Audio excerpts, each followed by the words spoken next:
Could just still see a touch of frost further east. So for most, a rather overcast start to Sunday. Could just see some brightness initially across some southeastern parts of the country.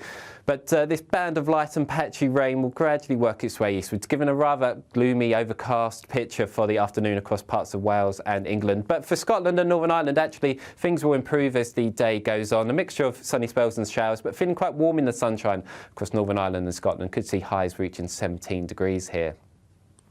Into the evening, still quite a lot of cloud around across the UK, still some showers also across Northern Ireland and Scotland, but for many parts of England and Wales we end the weekend on a fairly dry note, but as I said, rather cloudy. But then later on in the night we will start to see some clear skies developing across eastern parts, so a cool end to the night here, but under the cloud elsewhere, no problems with temperatures. So going into Monday, the brighter skies will slowly work their way a little bit further westwards, giving a much better day for many eastern parts of the country compared to Sunday. Quite a lot of cloud around for most of the day across the west on Monday, but things will improve, especially as we go into Tuesday. Could see 20 degrees in parts of the north. You've probably seen politicians interviewed 1,000 times, but we do it differently. We find out who they really are, we don't shout, we chat, and hopefully we bring a bit of light, not just heat. Did you know, Kate Moss? Apparently. Do you have a pair of jeans or a pair of jeans? No, of course I don't. What would I do with them? My friends are like, oh my God, what's she doing now? Join me every Sunday at 6 for Gloria Meets, only on GB News, the People's Channel, Britain's news channel.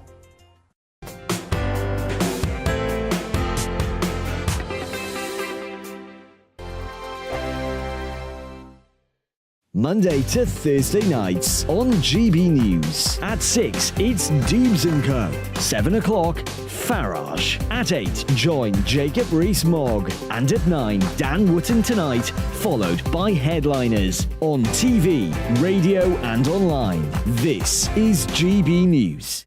First and foremost, I am a GB News fan, and I was before I was working here. Just love the fact that we're asking the questions that a lot of establishment media won't ask. With a bit of a twist, we not only want to inform you, but we want to keep you entertained. It's worth the drive because you get in and the team's all ready and waiting, they're itching to go, and it's a proper little family. GB News is the People's Channel. It's the audience that makes the programme sing. We're giving our viewers and our listeners a voice. I see the thousands of your letters, tweets, emails, you name it, coming in. Britain is broken. How on earth did we get into this mess? But more importantly, how do we get out of it? The establishment had their chance. Now we're here to represent you. It's time for something different. It's time for GB News. I'm very patriotic. I believe in Britain. Our best days lie ahead. Britain's watching. Britain's watching. Join us here on GB News. The People's Channel. Britain's news channel. Join me, Patrick Christie's, Monday to Friday, 3 till 6. We tackle the day's news agenda like you've never seen before. It's high tempo, high octane, the most controversial topics and the best guests. You will not be able to take your eyes and ears off it. I'm not afraid to ask the questions that you really want answered. 3 till 6 p.m, Monday to Friday on GB News, the People's Channel, Britain's news channel. GB News has its own late-night paper preview show, Headliners, where comedians take you through the next day's top news stories. You don't have to bother reading the newspaper, we've got it covered for you. Headliners, every night at 11 p.m, and repeated every morning at 5 a.m. We won't send you to sleep like some of the other paper review shows out there. GB News, the People's Channel, Britain's news channel. Join me, Camilla Tominey, on Sunday mornings from 9:30, taking the politicians to task and breaking out of SW1 to see how their decisions are affecting you across the UK. Bursting the Westminster bubble every Sunday morning, only on GB News, the People's Channel. Britain's watching. Hello, I'm Calvin Robinson. Do not miss my Common Sense Crusade Saturdays at 7 p.m. Join me for some in-depth discussions on faith. Is that not the start of the slippery slope? It's very much so. And the big moral questions of the day. I'm baffled. You've got some nerve. Only on GB News, the People's Channel, Britain's news channel. I'm Andrew Doyle. Join me at 7 o'clock every Sunday night for Free Speech Nation, the show where I tackle the week's biggest stories in politics and current affairs with the help of my 2 comedian panellists and a variety of special guests. Free Speech Nation, Sunday nights from 7 on GB News, the People's Channel, Britain's news channel.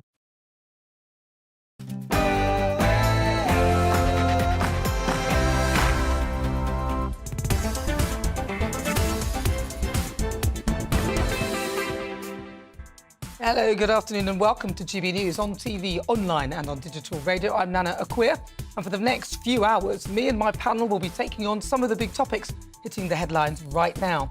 This show is all about opinion. It's mine, it's theirs, and of course it's yours. We'll be debating, discussing, and at times we will disagree, but no one will be cancelled. So joining me later on, broadcaster and columnist Lizzie Cundy, and also political commentator Sam Dowler. And in a few moments' time, I'll be mucking the week with comedian Bruce Devlin. But first, before we get started, let's get your latest news headlines.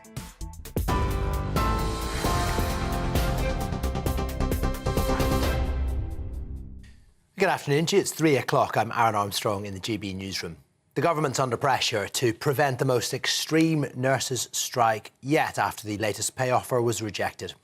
Members from the Royal College of Nursing voted against the 5% pay rise, meaning NHS nurses in emergency departments, intensive care and cancer wards will take industrial action for the first time. The 48-hour walkout will start on the 30th of this month. However, 74% of Unison members voted to accept the same offer. The Shadow Business Secretary, Jonathan Reynolds, says Labour would abolish non-dom status to help ease the NHS crisis. I'd say what we can tell from what we've seen yesterday is, first of all, a resolution is relatively close. I think the government should have negotiated sooner. This shows this was always resolvable. This has always been, yes, about pay, but it's also been about the burden, the workload NHS staff are under. And if you take our plan, which is to abolish the non-dom super tax regime for very wealthy people, use that revenue, over £3 billion, to expand the NHS workforce, you're giving people some hope that some of the pressures they're under in future are going to be resolved. And I think that's all they've ever asked from the government. Meanwhile, the Shadow Armed Forces Minister has told GB News a blind eye is being turned to predators around Parliament. Luke Pollard's described Westminster as the most unprofessional workplace he's encountered. Speaking to Gloria De Piero, the MP, who recently announced he'll be stepping back from politics, says victims of abuse and bullying are repeatedly being let down. I still don't think Westminster is a safe place to work, especially for many of the young members of staff that MPs employ. And we know that there are predators around Westminster that are sometimes allowed to continue or a blind eye turned. And I want to see that changed, because I think Westminster should embody the very best of our country. It should be a place that people aspire to get elected to and then want to change the world from a position of strength. And I'm afraid at the moment, I sometimes feel Westminster lets the rest of the country down. You can see the full interview with Luke Pollard on Gloria Meets tomorrow at 6 o'clock. Now, 3 people have been arrested on suspicion of conspiracy to cause public nuisance ahead of the Grand National. Hundreds of activists are to try to prevent the race from going ahead by attaching themselves to fences along the course at Aintree. The Animal Rising campaign group says it's to highlight the broken relationship between humans and animals. 60 horses have died at the Grand National Festival since 2000. That's more than 2 per year. Police say they have a robust plan in place to prevent disruption. The head of the Jockey Club, Nevin Truesdale, says the action could be dangerous. We're working extremely closely with Merseyside Police, with other stakeholders in the region and with our own security teams to make sure that we're taking all the steps we possibly can to prevent such a protest. Animal Rising probably need to just reflect on whether it's a positive thing for their cause to be seeking to curtail and indeed destroy the enjoyment of millions watching and thousands on the track, as well as endangering themselves, the jockeys, the officials, and actually most importantly of all, from their point of view and from our point of view, the horses that they purport to protect. Demonstrators have gathered in London's Trafalgar Square to protest against the expansion of the ultra-low emission zone. If it goes ahead, drivers in outer London will have to pay £12.50 per day if their vehicles don't meet emission standards. 5 Conservative-led councils, though, have launched legal action against the plans. But the Mayor of London's office calls the challenge costly and misguided and argues the proposal is life-saving. Ukrainian officials say its forces are finding more components from China in Russian weapons used in the war. Now, China's repeatedly denied sending military equipment to Russia since Moscow's invasion in February last year. However, the recent leaked US military documents claim Beijing has approved the provision of lethal aid to Russia, but wants its shipments to remain a secret. China's defense minister is scheduled to arrive in Russia tomorrow for a 4-day visit. Around a quarter of young people are living in poor quality housing. That's according to the latest research. The think tank, the Resolution Foundation, says 26% of 18 to 24-year-olds live in damp buildings without electricity, heating or plumbing. The company also found those living in such conditions are twice as likely to experience ill health. And the Scottish Government is considering drafting in the Army as a replacement for a key Highland ferry service. The ship that normally makes the 5-minute crossing of Loch Linnhe broke down last Friday, leading to a 42-mile diversion. Now, it normally carries more than 270,000 cars a year. A foot passenger service is operating twice a day. This is GB News. More as it happens. But now it's over to Nana.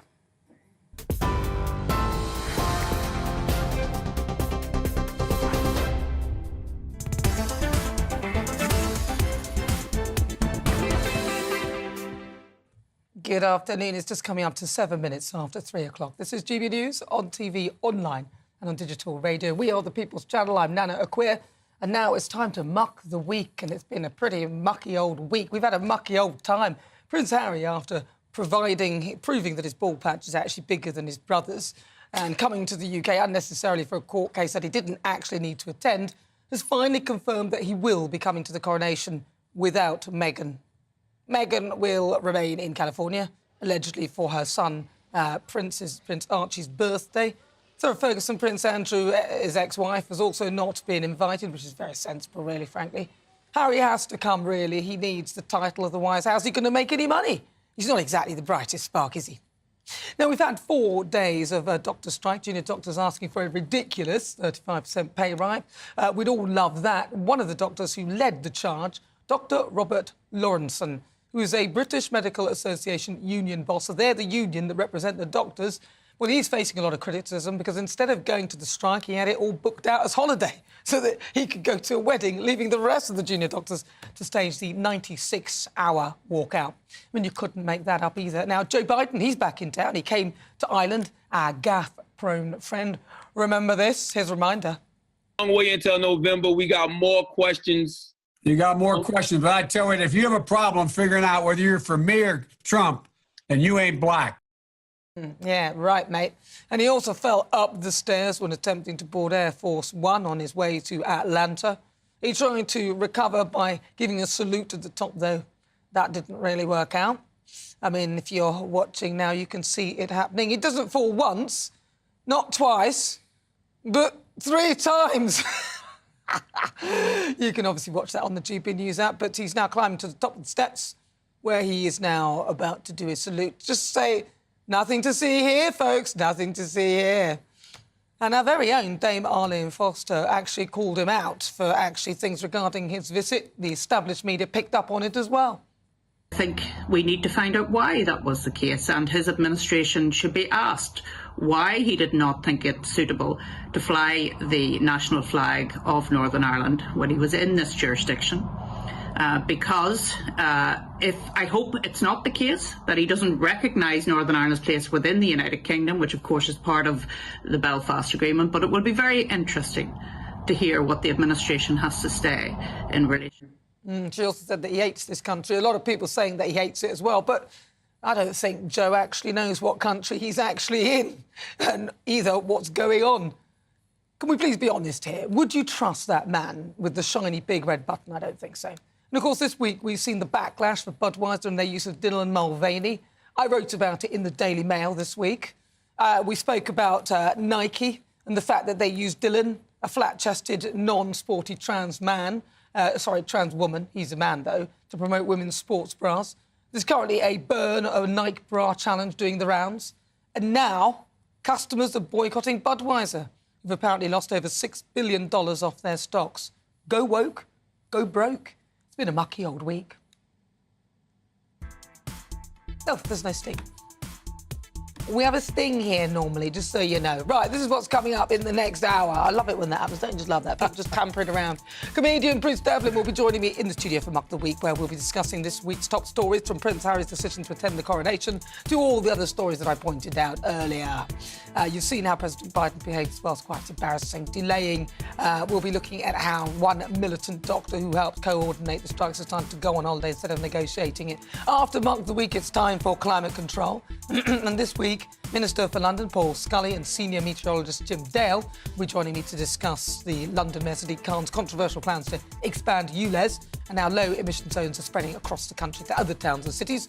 Then at 3:45, it's this week's political spotlight. I'm delighted to say I'll be joined by Conservative MP for Rayleigh and Wickford, Mark Francois. He'll be joining me live in the studio to discuss why he got into politics. Then stay tuned, because at 4 I'll be doing my monologue, and today I'll be talking about how companies, a lot of them going broke, and some of them are heading towards broke, and they'll suffer the consequences. You won't want to miss that. That's coming up in the next hour. As ever, tell me everything you think. Tell me what you think on what we're discussing. Email gbviews@gbnews.uk or tweet me at gbnews.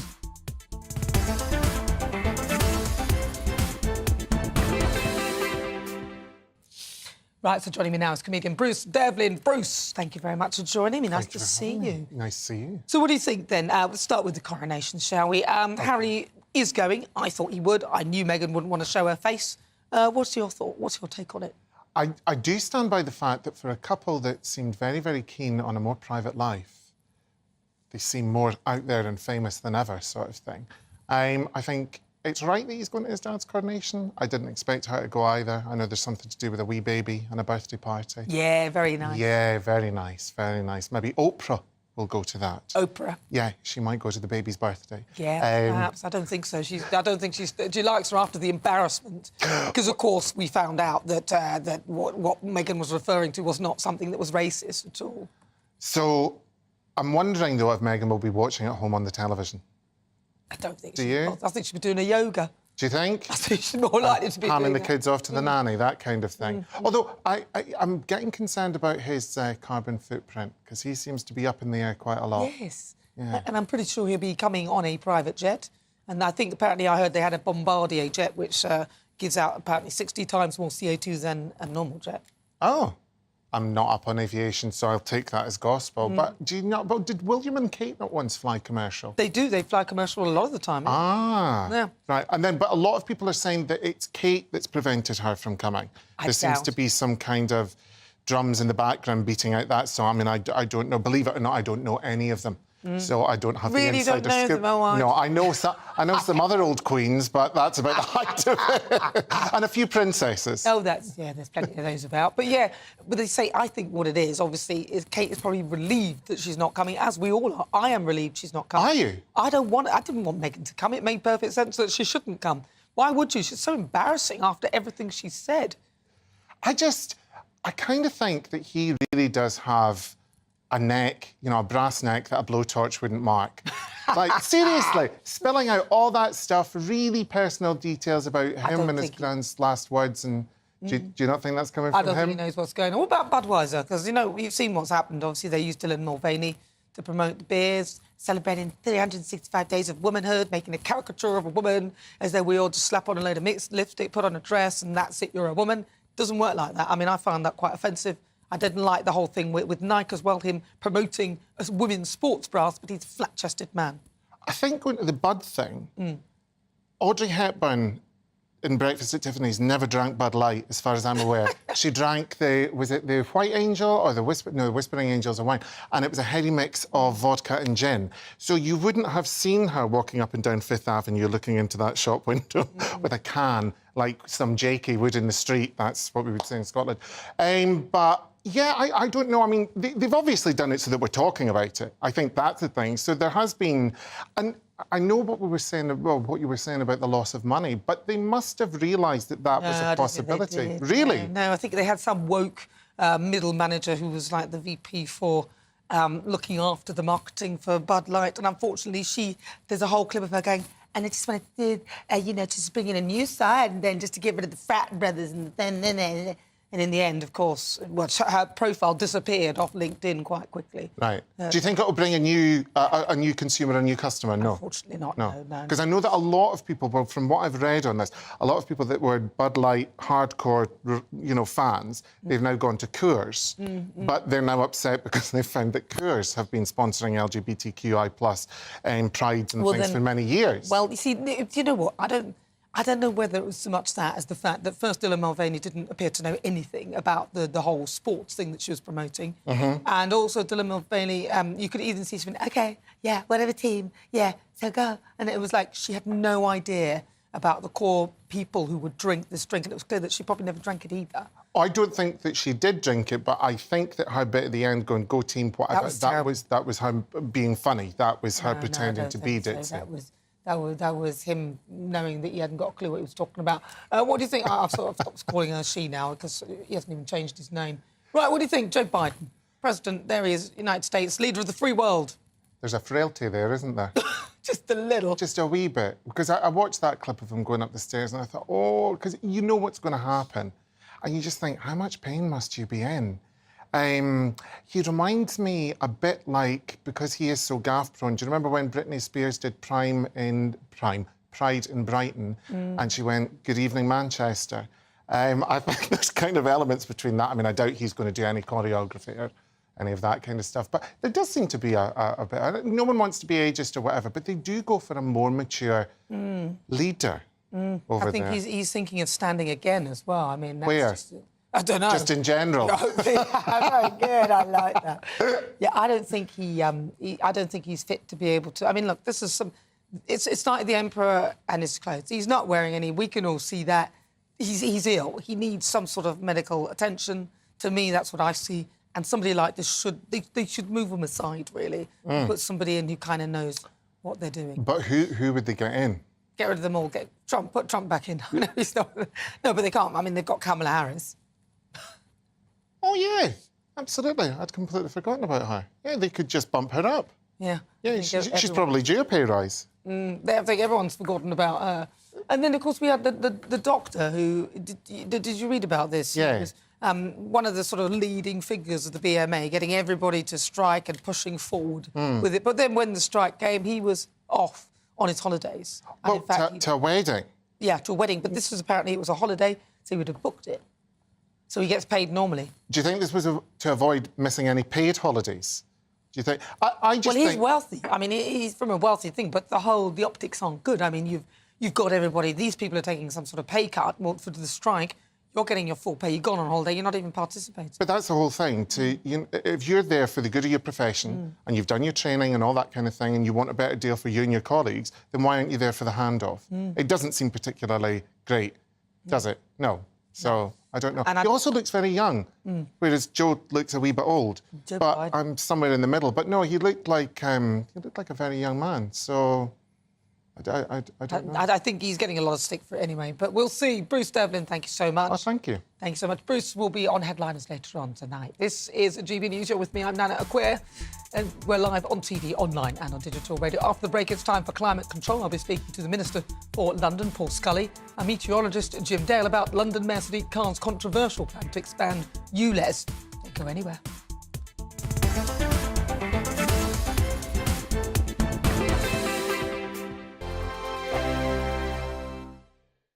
It's all about family, being in people's living rooms, all the interaction and getting to know who our viewers and listeners are. When I was young, my dad used to say, Nana, stop arguing. I wanted an outlet that would enable me to give my opinion. People are going through a really hard time right now, and I know that you don't feel like you're being listened to by the establishment. I came to GB News because it's the People's Channel and I want the audience to have their say on the events of the day. We're dynamic. We do something different. Democracy shows that the wisdom of the nation is in its people.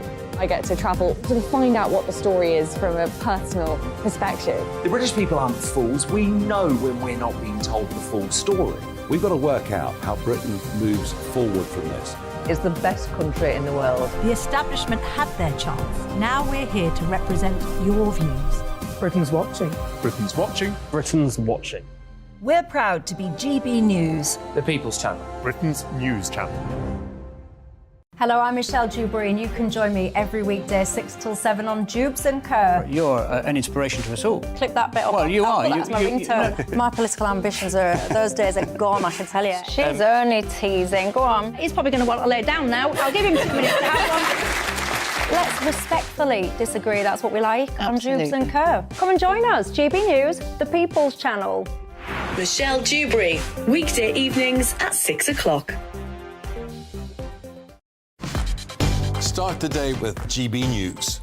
We catch up on all the big stories you didn't hear the night before. And take a look at what the world's talking about this morning. That's right, Monday to Thursdays from 6 o'clock. It's Breakfast with Eamon and Isabel. Straight after breakfast, join us, Bev Turner and Andrew Pearce. We're going to take you through till noon.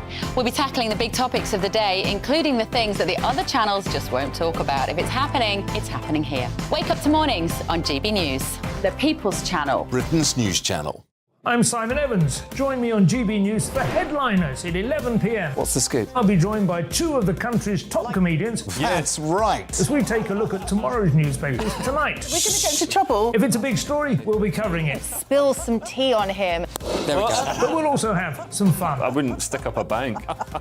My father didn't love me. So anyway. Headliners every night from 11 on GB News, the People's Channel, Britain's news channel. We've got a brand new lineup every Saturday night on GB News. From 6 p.m, I'll give you my unique take on the world today. Then at 7, it's me, Calvin Robinson, with my Common Sense Crusade. New to GB News is the Saturday 5. 5 times the opinion. Join us every Saturday from 8 p.m. as we debate the week's stories. With us 4, plus a special guest. And at 9, of course, it's Mark Dolan Tonight. Brand new Saturday nights on GB News, Britain's news channel.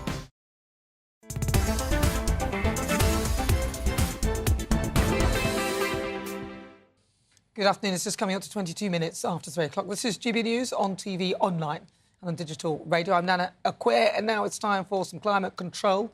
So to discuss the latest on climate change, joining me is London. We're discussing London Mayor Sadiq Khan. He's not coming in. He won't come in.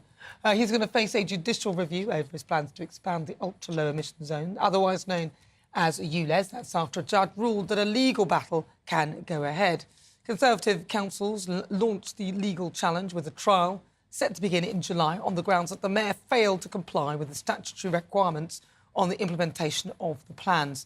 And on the second ground, Minister claims that was a failure to consider the potential for including non-London residents in the new £110 million scrappage scheme. So what do you think then? Should ULEZ plans be put on hold? Your thoughts. Joining me now is Paul Scully. He's the Conservative MP for Sutton and Cheam and Minister for London. Jim Dale, he's a senior meteorologist at the British Weather Services, and Alan Miller, co-founder of the Together Association. Right, so I'm going to start with you, actually, Paul. Talk to me about what's going on, because I know there's a demonstration in London as well. What's your view on Sadiq Khan's plans? Yeah, look, it should be scrapped immediately because we all want to breathe clean air. We want to make sure that we can reduce pollution, that we can give people alternatives. But the point is, we've got to give them alternatives. Where ULEZ has worked really well in the centre of London, it's just not going to have that same effect in outer London. The costs totally outweigh the benefits. Even the mayor's own report that he commissioned from a company called Jacobs in developing his plans said that the results would be negligible. What it's doing, it's going to put people out of business, it's going to affect charities, and it's going to affect the poorest in our society who just can't afford to replace their cars and have no other alternative. Sutton has I think it's the 4th or 5th, where I'm speaking now, my constituency, amount of cars driving in and out of work. Why is that? It's not because people necessarily want to do that. They have no other option. Well, Jim, can I bring Jim Dale in here? He's a senior meteorologist at the British Weather Services. Jim, are you hearing what he's saying here? Because obviously there'll be a lot of problems. That people's businesses may well go under because they can't get people in. Of course, one of the biggest things with regard to living longer is actually wealth. The more money you have, you're more likely to live for longer. What do you think? Well, I could change the word to health because I think that's what Sadiq Khan is trying to achieve, and not just Sadiq Khan, but this is progressing throughout Europe. It's not just a London-based scenario. And by the way, if let's cast our minds back. Boris Johnson was the first person to introduce ULEZ into central London, and Sadiq Khan has picked up the baton and run with it and tried to make that, which is preventing pollution incidents across London, and it's the outer London areas, actually, they've got the more of the health problem rather than the inner. So that to expand it into these areas is the right thing to do, not the wrong thing to do. Surely the outer London areas are suffering that because everyone's going around the edge now, so everyone's going there. Let's go to Alan Miller. He's the co-founder of Together, the association. Alan. Yeah, thanks, Nana. Well, I think a few things. The first thing is that we're being told these things about air, and they're basically lies. We have to call them what they are. The only claim that Sadiq Khan now has got is because having bought the cameras in advance of the so-called consultation and having ignored over 65% of people in the so-called consultation, as well as 5,000 respondents who didn't think they were the right kind of respondents, he's now only falling back on this so-called 4,000 deaths a year, completely made up. We've done a report with Ben Pyle that's shown where the original reports come from that say you should not ever extrapolate deaths from this. And so what we're being presented with is a cash grab. It's an assault on workers and drivers and the public. And we talk about Europe, we know that Sadiq Khan is chair of C40 cities, where they have a very particular idea about how urban development should come around. And what we're saying it together is the public should be at the heart of things. It should be about our needs and our interests and our requirements. And if you want people to live longer, healthier lives, that's about decent housing. It's about income.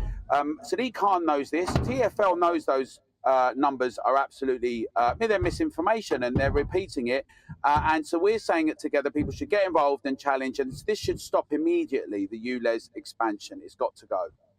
Jim, yeah, so I'm going to come to you, Jim. Yeah, that misinformation is all from the other side, to be frank with you. Look, pollution kills. Is well known. WHO, the World Health Organization, know this absolutely. Let's just give you some figures. Yeah, we can bang figures around left, right, and centre. But WHO estimate that 6 to 7 million deaths occur worldwide, obviously not London, not UK. So whether it's one death or 4,000 deaths or whatever number you want to put on it, it's one too many. So we've got to go in the direction. It stands to reason. I have a real problem. It's just a real, what's the word here? It's almost like, you know, this is not rocket science to think that pollution is something we don't want. We don't want to be breathing it. Asthma cases for children in London, for example, you know, 3,000, 3,400 in the last couple of years. The point is that nobody wants pollution. It's how we get there, and the mechanics of it may not be quite right. The financial repercussions in terms of well, it doesn't sound like anybody wants it, but the majority. Well, 51% of in a YouGov poll, 51% of Londoners approved of it, while only 20 odd against. Paul. No, look, because the whole point of the judicial review is that the judge believes there is enough evidence there to hear the case that he has a faulty consultation. The fact is that he knew the results of the consultation as they were coming through. He then skewed his advertising towards people who were more likely to support him on this. There was one YouGov poll that he himself conducted or commissioned, which has shown him in it with a majority. But every other poll, every other a survey that's been conducted has shown a majority in London, especially in outer London, against this. Now, as Jim said, Boris Johnson did introduce the original ULEZ in the centre of town. There was also LES, the low emission zone, which already goes around outer London. Boris also was talking about expanding it to North and South Circular. What Sadiq Khan did when he came in, he accelerated that expansion. And what he's done now, he's actually just given people months to try and change their cars, to the point that the bottom's fallen out of the market. There are no cars that you can buy for the scrappage scheme amount in London and the South East that are actually ULEZ compliant. So he's rushing into this rather than taking people with him. He's got a book coming out, the Mayor, next month, which talks about taking people with you. He's done exactly the opposite. He's just absolutely ramped up the charge and doubling down every time against motorists, against people who could least afford the change. We all want to breathe clean air, but you have to take people with you on the journey. Alan. Yeah, we're being told that you must do this. There's no alternative. This must happen. Perpetual state of emergency and crisis. You can say it's not rocket science, but democracy is about engaging the public, winning hearts and minds. And it's also about the case that people have said, we know categorically the way extra people live for longer, healthier lives, and we've shown this over the decades, is we improve their ability to live. That's about housing, that's about the money they earn.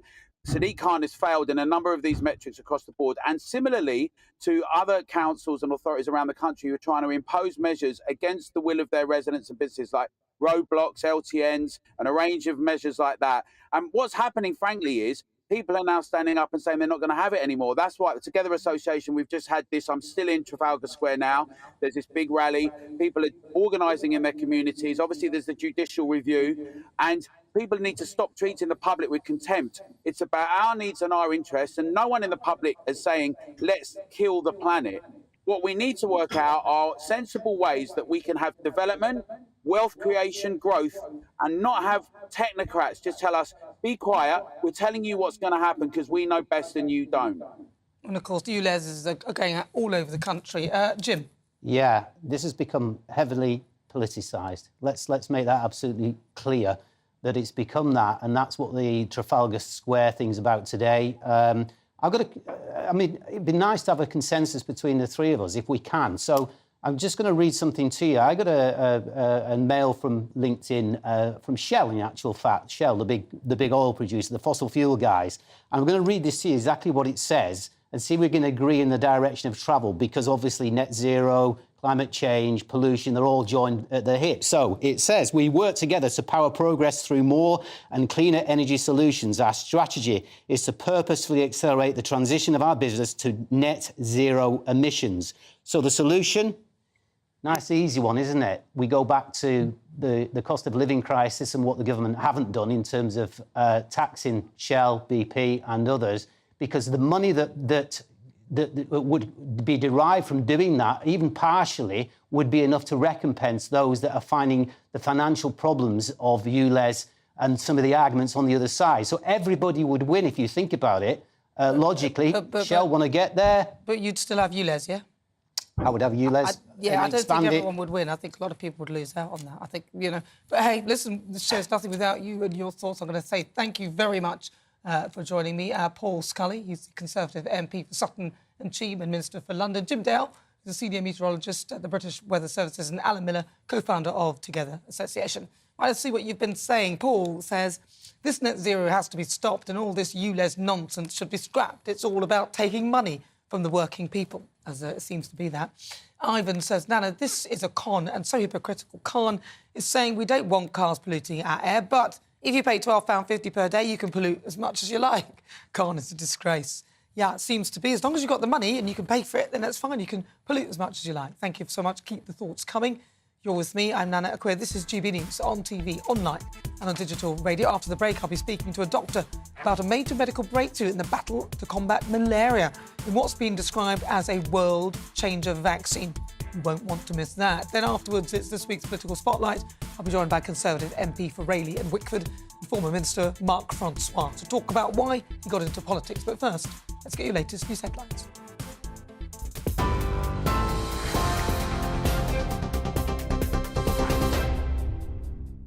It is 3:33. I'm Aaron Armstrong in the GB newsroom. The government's under pressure to prevent the most extreme nurses' strike yet, which it says is deeply concerning for patients. A&E, cancer units and intensive care will be affected for the first time after Royal College of Nursing members voted against the latest pay offer. They'll walk out for 48 hours over the May Day bank holiday weekend. Members of Unison, though, which represents health workers, including some nurses, overwhelmingly backed the deal. The Shadow Armed Forces ministers told GB News victims of abuse and bullying in Westminster are repeatedly being let down. Speaking to Gloria De Piero, Luke Pollard described the Commons as the most unprofessional workplace he's ever encountered and says a blind eye is being turned to predators around Parliament. The MP recently announced he will be stepping back from politics. 3 people have been arrested on suspicion of conspiracy to cause public nuisance ahead of the Grand National. The Animal Rising group has warned that up to 300 activists are planning to hijack the event to prevent the race. 60 horses have died at the Grand National Festival at Aintree in the past 23 years. Police, though, say they have a robust plan in place to prevent disruption.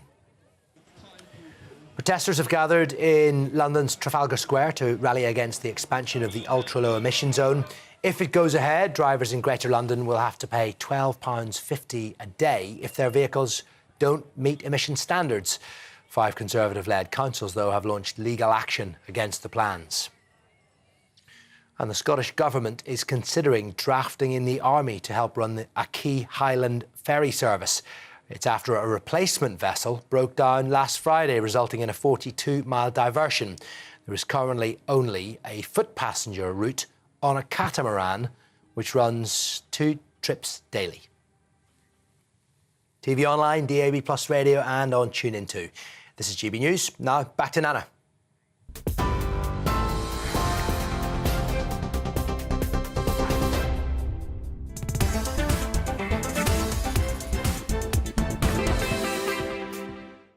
Thank you, Aaron. Coming up at 4 o'clock, I'll be giving you my take on companies who go woke. And then I'll be speaking to Conservative MP Muck and why he got into politics. That's on the way. Stay tuned. I joined GB News because I was sick and tired of not hearing my views being represented, not just mine, but so many people that I knew and spoke to. I just couldn't get my voice out there. I couldn't say anything. I couldn't do anything. Whatever the narrative was, I kind of had to follow it. GB News is there to provide a voice for those who have been ignored by the establishment media. We think different things, we've got a different style. GB News is here to be optimistic and positive about the future. It's real kind of dynamic and flowing, with the audience very much at the heart of it, like a big family. Here at GB News, we talk about the things that matter to you. Hearing the voices from right across our towns and cities, especially our towns. All sides of the argument represented with a heavy dose of opinion. We're on a mission here to make a difference. And the GB News family really is here for you, and whatever time of day you can watch or listen. Britain's watching. Britain's watching. We're proud to be GB News. The People's Channel. Britain's news channel. Westminster is going around in ever-decreasing circles, followed by the media. Britain is broken. How on earth did we get into this mess? But more importantly, how do we get out of it? Join me at 7 p.m, Mondays to Thursdays on Farage, here on GB News. We will have open, rational debate. We've got to work out how Britain moves forward from this. Join us here on GB News, the People's Channel. Britain is watching. You've probably seen politicians interviewed 1,000 times, but we do it differently. We find out who they really are, we don't shout, we chat, and hopefully we bring a bit of light, not just heat. Did you know Kate Moss? Apparently. Do you have a pair of jeans or a pair of jeans? No, of course I don't. What would I do with them? My friends are like, oh my God, what's she doing now? Join me every Sunday at 6 for Gloria Meets, only on GB News, the People's Channel, Britain's news channel.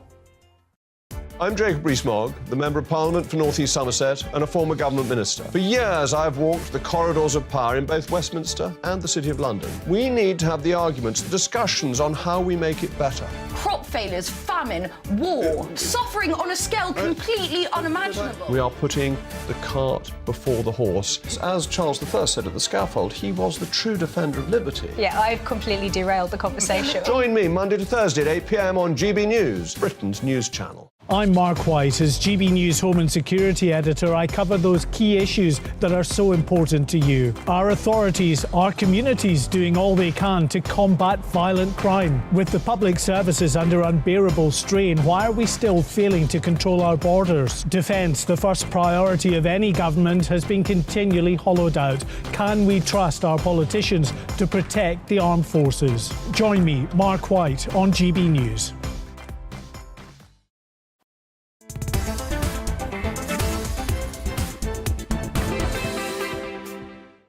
Welcome back. It's just coming up to 39 minutes after 3 o'clock. This is GB News on TV, online and on digital radio. We are the People's Channel. I'm Nana Akua.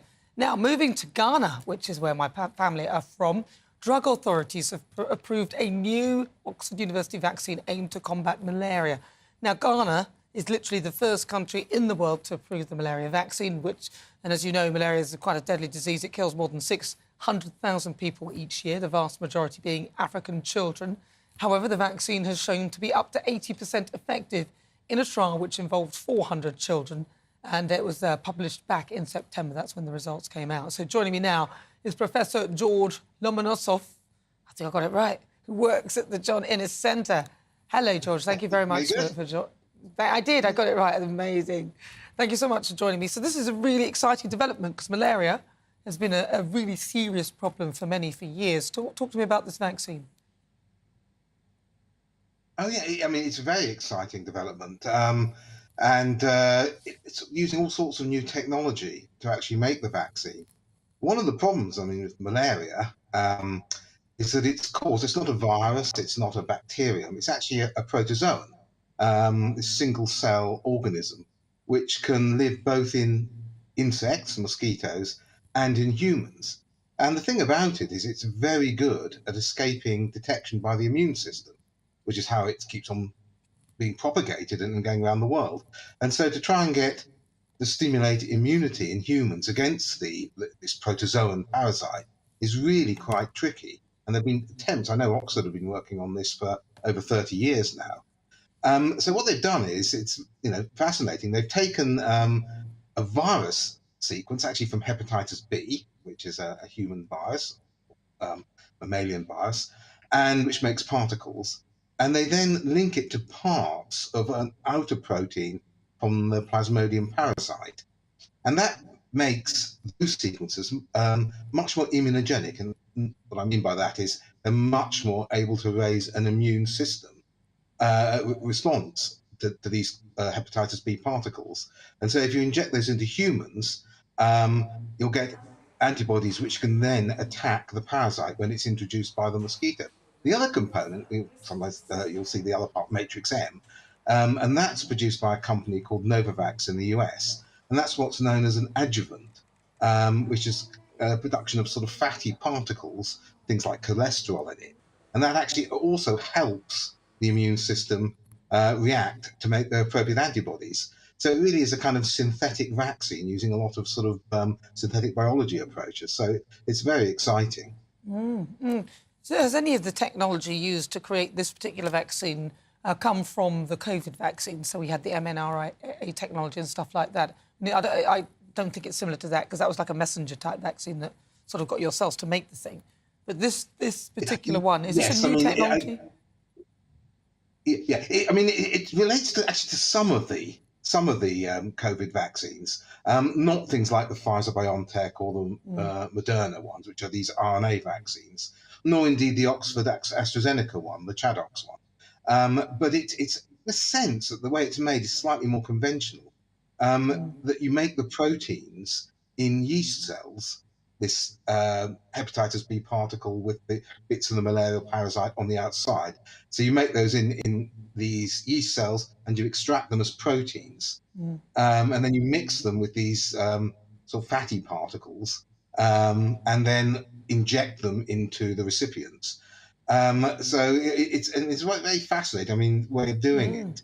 It uses a lot of sort of modern technology. And of course, a lot of vaccine development has very much been inspired by the COVID work. And there's been a huge amount of renewed interest in new ways of developing vaccines.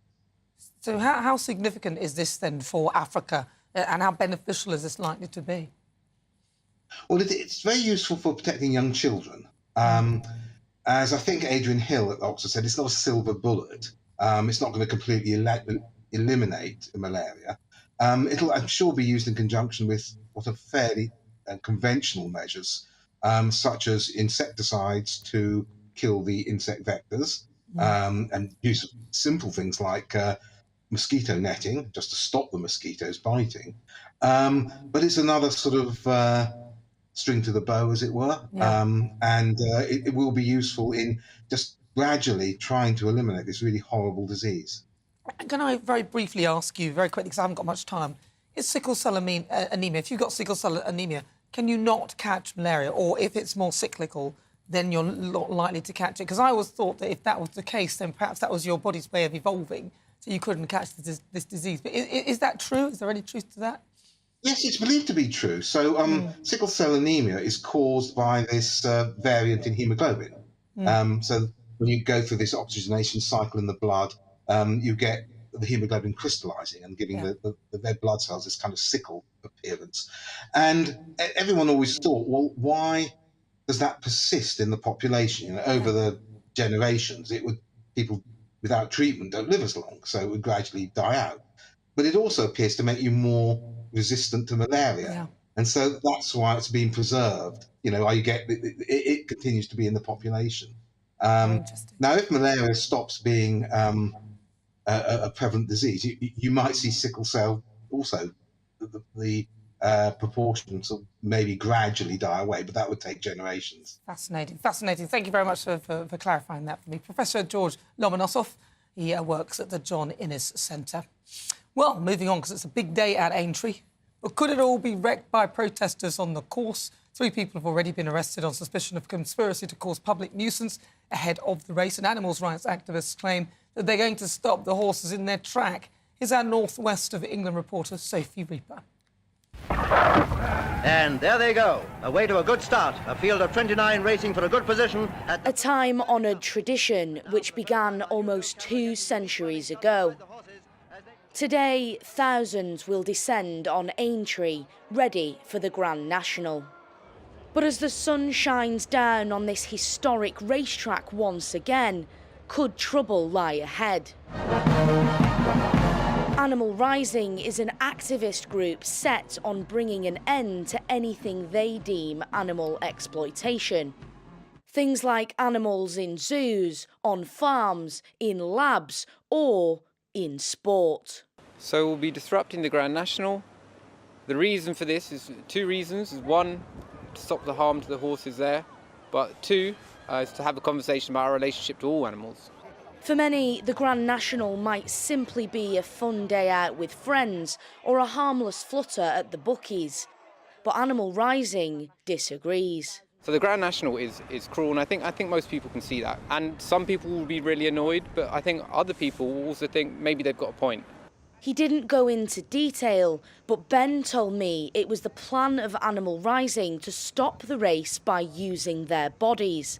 This has caused major security concerns for those at the heart of this huge event. We're working extremely closely with Merseyside Police, with other stakeholders in the region and with our own security teams to make sure that we're taking all the steps we possibly can to prevent such a protest. Animal Rising probably need to just reflect on whether it's a positive thing for their cause to be seeking to curtail and indeed destroy the enjoyment of millions watching and thousands on the track, as well as endangering themselves, the jockeys, the officials, and actually most importantly of all, from their point of view and from our point of view, the horses that they purport to protect. Despite fatality rates being at an all-time low, the Jockey Club says its work to ensure the safety of the horses will never be complete. However, if horse racing ceased to exist, what would happen to its athletes? Without racing, without them being able to race, there would be no breeding of the thoroughbred, and eventually the thoroughbred would die out. So actually, the people who want to stop horse racing are actually going completely counter to what they want to look after the horse, and we agree with them on that. We love these horses too, but ultimately, without racing, there is no thoroughbred. And they're away. Year after year, the Grand National captures the attention of the world. But as the eyes of 500 million people turn to Aintree this year, they might see more than just what they were betting on. Sophie Reaper, GB News.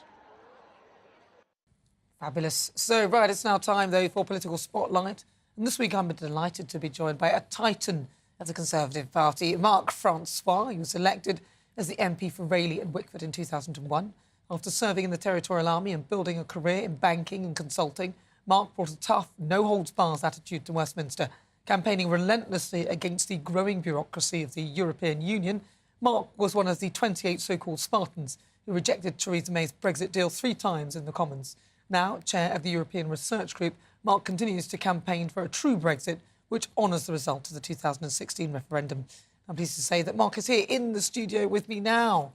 Mark, thank you very much for joining me. Donna, thank you for having me on. Well, I've read a lot of things about you. I'm looking forward to finding out more about your book as well. But you were doing things in the city. What kind of stuff were you doing before you got into politics? Because there is often the criticism of politicians that they don't know anything about the real world.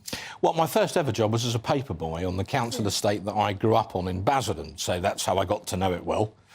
And then I went off to university after being at what you might call a bog standard comprehensive.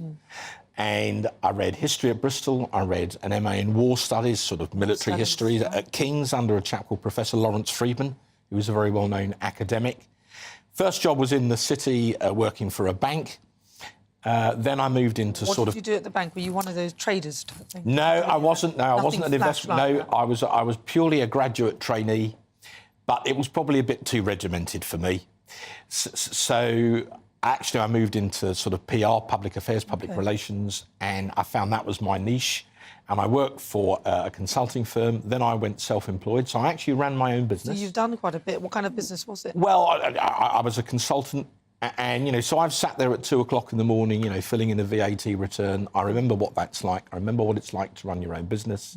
It's very exhilarating, but it's also incredibly hard work. It's tough. You get a day off. Yeah. And also I spent about 7 years in the Territorial Army. This is during the, it was during the Cold War. What was that like? Well, I was an infantry officer, so to be clear, I never did active service. I never went to Iraq or Afghanistan. I've got no medals and not entitled to any. But we trained for one scenario, which was World War III, because when I was in, the Berlin Wall was still up. And so at my battalion, 5 Royal Anglian, as was, in the event of the balloon going up, our job was to go to West Germany and defend a bridge in the regular army's rear area. So mercifully, the wall came down. Margaret Thatcher, Ronnie Reagan won the Cold War, and Eastern Europe became free. But now, unfortunately, with Putin, to some degree, history is repeating itself.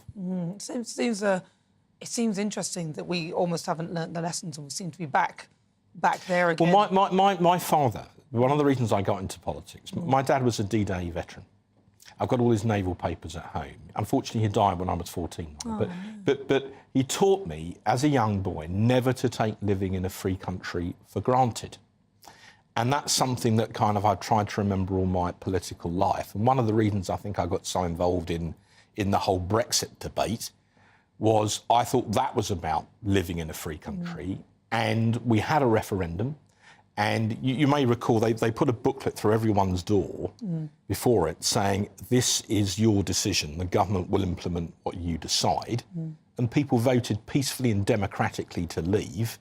And then the government didn't really implement it. That was an interesting time, that. I remember watching all of that. It was, to be honest, watching all of that was quite embarrassing, because it was people stopping the democratic vote from having every tactic they could possibly employ to circumnavigate a democratic vote was employed at that stage. Yeah, I mean, it was embarrassing. I mean, in the rest of the world were watching, and they were laughing at us. I can remember hearing this one guy saying, "Oh, there's no need to put on any Netflix movies for comedy. We might as well just watch the British MPs." And it was all of you. It wasn't just like one party. It was all of them just making an embarrassment. It was 3 years of trench warfare. Oh, it's terrible. Because the establishment, aided by some, fellow travellers in Parliament, did everything they could to try and frustrate the democratic result. I took the liberty of writing a book called Spartan Victory about how we won in the end. Still available on Amazon, if I might cheekily say. But this is the story of how we finally managed to deliver Brexit in the face of all of that opposition. And it's a battle that we had to fight, because if we hadn't have done, the risk was that people, whatever their normal political allegiance, would just lose faith in the democratic process itself. Because if you're going to have a referendum and the people decide and you don't then implement their decision, people would have started to say, well, what's the point of voting in elections? Well, that is the worry, isn't it? Because, you see a lot of people not happy with decisions that are made and thinking, well, we're not going to follow it. And we can't go down that path, because if you start that path, then there's literally no point in politics at all. Well, look, no one likes it if you're a Tory seeing the government, criticised very heavily. But we live in a country where you can do that. Yeah. And again, at the risk of repeating, my father told me never to take that for granted. You know, if you're in China and you criticise the government, even online, at 3 o'clock in the morning you may disappear and never be seen again. So we should never take for granted the fact that we can disagree democratically and peacefully. We can criticise the government of the day, and ultimately, in a general election, we can replace them with someone else if that's what the people decide to do. Well, you talked about Brexit. How successful do you think it's sort of been, looking at it now? I mean, do you feel it's done? We did it. We left. We legally left the institutions of the European Union. We withdrew our MEPs from the European Parliament because we were no longer entitled to them. So we left. I do believe it's been a success. We had the fastest vaccine rollout, arguably in Europe, arguably in the world. Was that really because we were outside the EU, though? Was that really why? What was the thing that made it that we didn't have to go via the EU? What was it that we didn't have to go via the European Medicines Agency. Right. We were able, as it were, to row our own canoe. You know, the first ever jab that was in Britain. So I think that's one example. We've now managed to sign all of these new trade deals with Australia, with New Zealand, over 70 of them. This very exciting one with trans-Pacific countries. That could open up £11 billion worth of markets. So I do think it's been a success. But having COVID happen right in the middle of that clearly has made that more difficult than it otherwise would have been, and I think it would be silly not to recognise that. And what does a good Brexit deal look like to you? To say a good one, what is it? Well, it gives us an ability to trade with other countries around the world as we see fit. When you were in the European Union, you couldn't do a trade deal with anyone else. You could only do it via the institutions of the EU. Now, we've entered this massive trade deal with the trans-Pacific countries. We've got them with Australia, we've got them with New Zealand. We can, I hope at some point, we will sign a major trade deal with the United States and with other major powers as well. But the point is, we now have the power to do that. It's our decision, it's Parliament's decision. We're not beholden to the EU if we want to do that. This is all about running our own country. The thing I've never really understood, Nana, I know I've debated this for years, the thing I've never really got my head round is why some people in this country were so opposed to us running our own country and wanted us to be run by someone else instead. I agree with that, although having seen the way things are going, sometimes I ask myself why.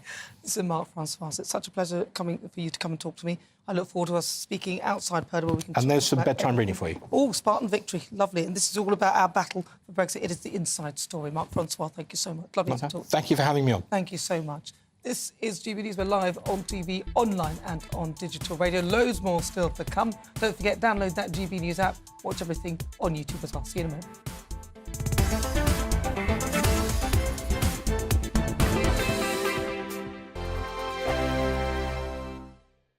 Monday to Thursday nights on GB News. At 6, it's Dubes & Co. 7 o'clock, Farage. At 8, join Jacob Rees-Mogg. And at 9, Dan Wootton Tonight, followed by Headliners. On TV, radio and online. This is GB News.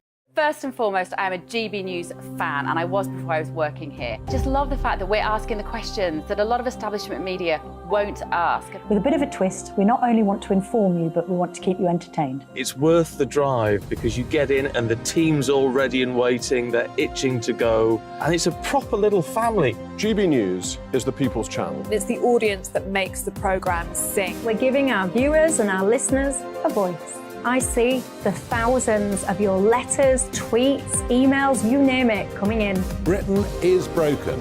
How on earth did we get into this mess? But more importantly, how do we get out of it? The establishment had their chance. Now we're here to represent you. It's time for something different. It's time for GB News. I'm very patriotic. I believe in Britain. Our best days lie ahead. Britain's watching. Britain's watching. Join us here on GB News. The People's Channel. Britain's news channel.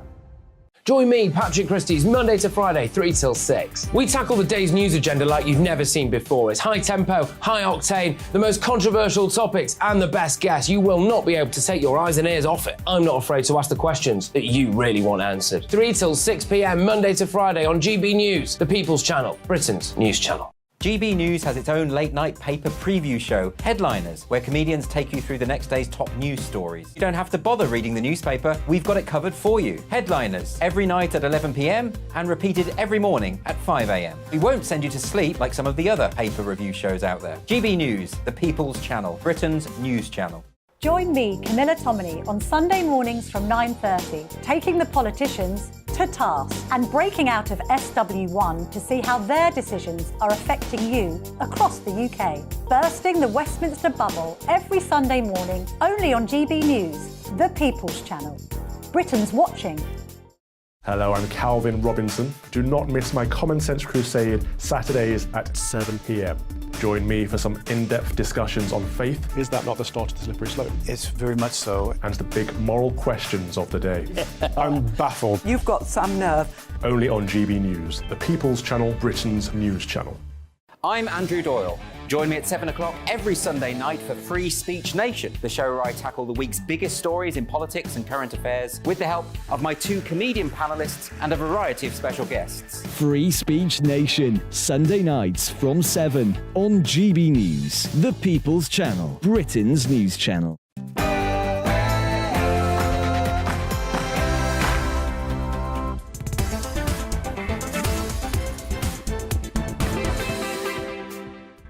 Hello, good afternoon and welcome. This is GB News on TV, online and on digital radio. I'm Nana Akua, and for the next 2 hours, me and my panel will be taking on some of the big topics hitting the headlines right now. This show is all about opinion. It's mine, it's theirs, and of course it's yours. We'll be debating, discussing, and at times we will disagree, but no one will be cancelled. Joining me today is broadcaster and columnist Lizzie Cundy, and also political commentator Sam Dowler. Before we get... He's got something on his head. I don't know what it is. Snakes on his head. Before we get started, let's get your latest news headlines.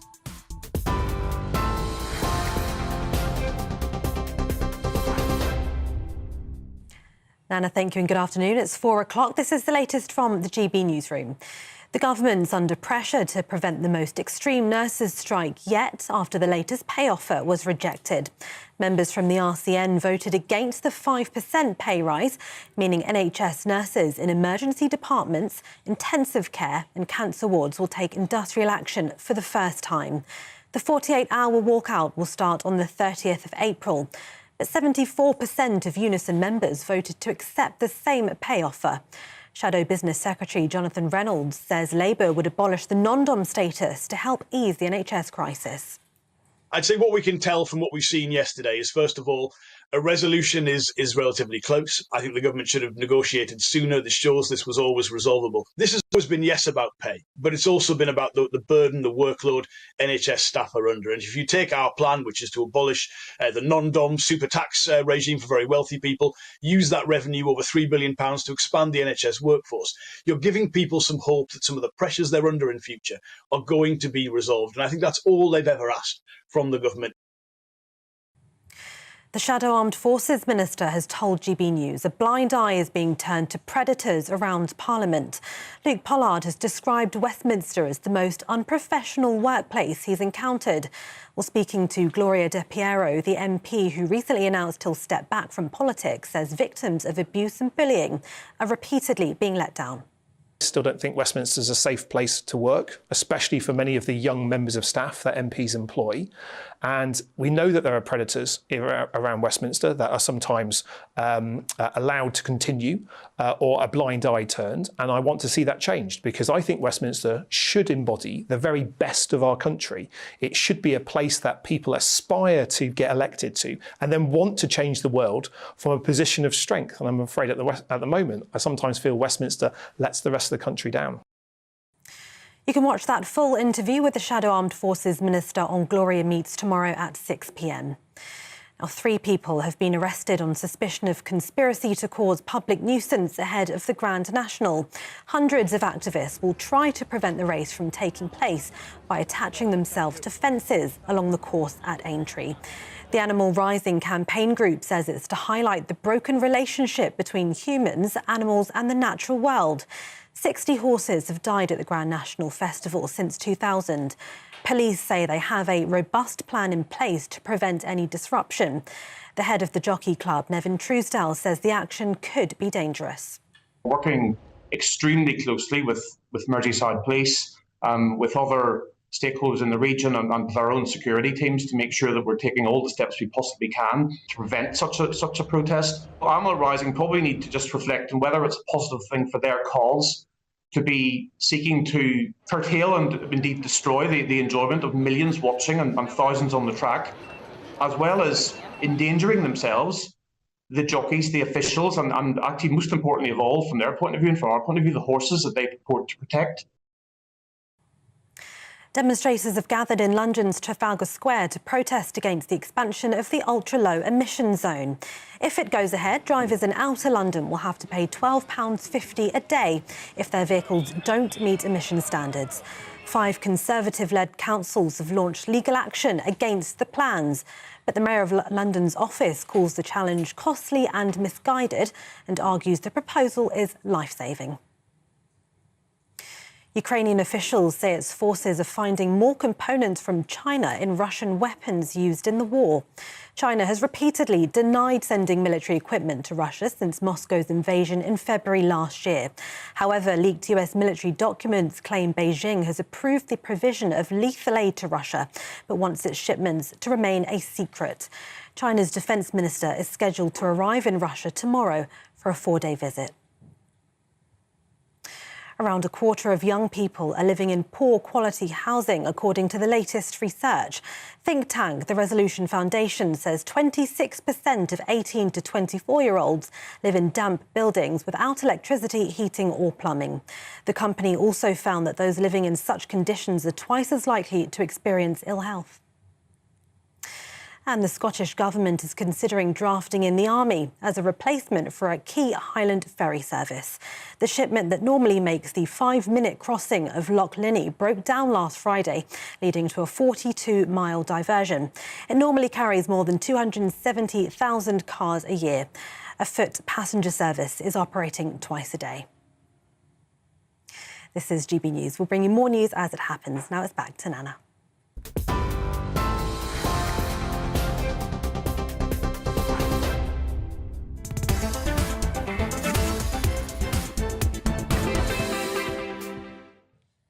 Good afternoon. It's just gone 6 minutes after 4 o'clock. This is GB News on TV, online and on digital radio. I'm Nana Akua. The fight back has begun, and not a moment too soon. It seems that the right have taken on the cancel culture, weaponised by the left, but this time on organisations who attempt to force their agenda into the mainstream. So often the silent majority have been afraid to speak out for fear of being cancelled, but there's safety and power in numbers. And given that it would appear the silent majority are just that, a majority, and as such more likely to be centrist or on the right, and that most people believe in common sense, to teach some of these corporations a lesson, the Americans have come up with a novel invention, a woke alert, to warn shoppers about products pushing a perceived left-wing agenda. Go woke, go broke. You see, after partnering with trans influencer Dylan Mulvaney, who features on a specifically designed Bud Light can, Bud Light's brand have apparently lost over $6 billion in market value after a mass boycott by annoyed consumers. For once, the right has spoken.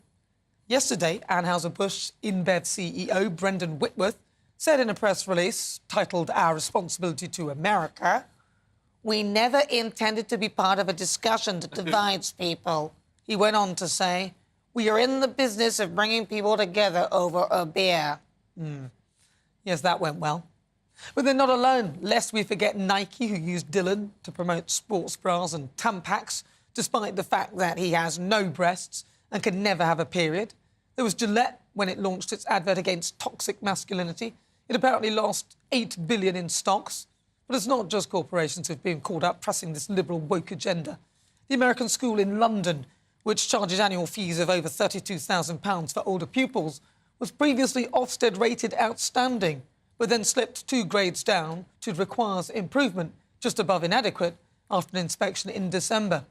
You see, what happened there were inspectors who were sent in after the ASL featured in a series of newspaper articles, which reported that parents were concerned about a woke agenda at the school, and they complained that the children had been indoctrinated in the critical race theory. And then, of course, there's Nicola Sturgeon's disastrous gender recognition reform bill, which saw her leave office.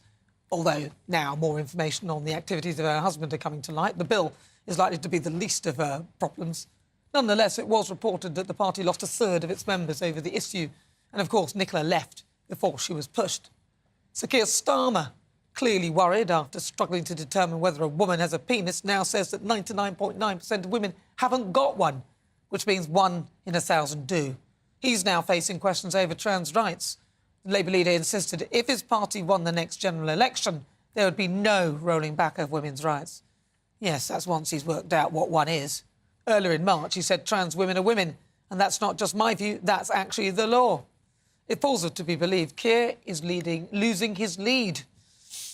Now, the woke alerts in the States to combat woke capitalism, to let potential customers know which companies are pursuing a liberal agenda, are actually a free service created by Consumers Research. And they've already targeted a few companies like Coca-Cola, calling them Woca-Cola, and claiming that Levi's jeans were woke-washed. The alerts are planned to be rolled out next week. I imagine it's not long before we have our very own version here in the UK. I'll be the first one to sign up. Go woke, go broke.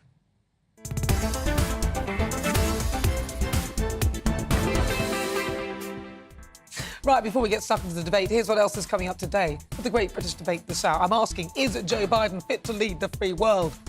Following Joe Biden's visit to Ireland this week, the 80-year-old US president made headlines and gaffes once again. Biden muddled up the difference between the New Zealand All Blacks and the Black and Tans. And a GBNews exclusive revealed the US president appeared to snub the UK by not flying the Union Jack on the Beast motor car, it flew the Irish national flag instead. So is Biden fit to lead the free world? Then coming up at 4:50, it's time for our Royal Roundup, and the body language guy, Jesus Rosas Enricas, will be joining us to give us the latest from behind the palace walls. He's actually he's fabulous. He's a YouTuber. He's a sensation. It's been revealed that Prince Harry will be coming home to attend the coronation, but Meghan will be staying in California to look after the kids. And the Duchess of York, Fergie, hasn't been invited to the coronation. We'll bring you the latest on that. Then at 5, it's this week's difficult conversation. And I'll be speaking to 3 people who, due to NHS backlogs, have had to go abroad to get operations done, but still haven't been reimbursed by the NHS as promised. We'll find out how their lives have been affected. That's on the way in the next hour. As ever, tell me what you think on everything we're discussing. Email gbviews@gbnews.uk or tweet me at gbnews.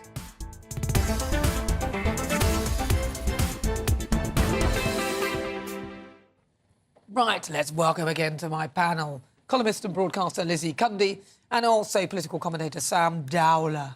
Things on his head. He's got things on his head. Sam, what's going on with your hair?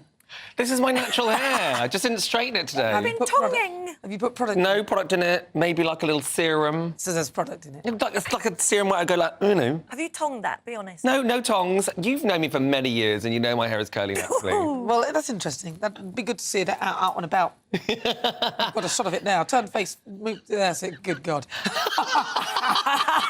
It moved. It moved. It's got a life of its own. I'm sorry. I thought it was all about natural hair at school, natural hair at work. It's got its own Twitter page. Yeah, exactly. Well, it's mine. I paid for it. Mine. Yeah, you two can't talk to me about fake hair. Right. Anyway, let's move on. How dare you? Well, we'll start with you, Sam Dowler. Then let's go through some of this stuff. Go woke, go broke. Finally, the right is rising. I've never heard such a load of old nonsense, is what I can say. Yeah, snowflakes left and right, trying to cancel Bud Light. I mean, did you see the video? You guys started it. Did you see the video with? Did you see the video with Kid Rock using an AK-47? Yeah, it was great. The gun used that mainly kills children in the UK. Kill children. No, this time just because Bud Light sent a personalised can, which doesn't go on sale at all, to Dylan Mulvaney. So I mean, They paid it. It's so pathetic. I've never seen anything so... Even the likes of Howard Stern and Joe Rogan have been like, oh, it's goofy, it's embarrassing, that everyone's like, oh, my God, I'm not going to... You know, as if Nike care if Sharon Davies isn't going to buy some of their wares. It won't be just Sharon Davies. Well, believe me, I'm Nike... not buying any. Have you seen the Nike bra campaign? Oh, whatever. It's ridiculous. Nike, like, even you were talking about, about 3 billion or something wiped off the share price. They don't... Fair enough, it's business, but, like, this is a flash in the pan. It's not going to make any difference. It's not going to make any difference to their profits at all. The CEO, the guy, the big boss guy from Bud, has actually made a statement. He made a statement on Friday. Yeah, because he was very worried about it. His statement basically was like it was so political, wasn't it? It was a whole statement that said practically nothing. It was like we don't want to do this, but we don't want to do that, but we want to do this. But it was stupid. I mean, let's look back at the 90s in this country, for example, where Lily Savage had she was the face of Pretty Polly, the tights brand. Nobody batted an eyelid. Everybody thought it was fabulous back then. You know why we didn't mind? Because Lily Savage has fabulous legs. Yeah, and we would like to see, you know, and Lily Savage also was not mimicking and caricaturing women in a very sort of offensive manner. As I said, Lily Savage it was the genuine article.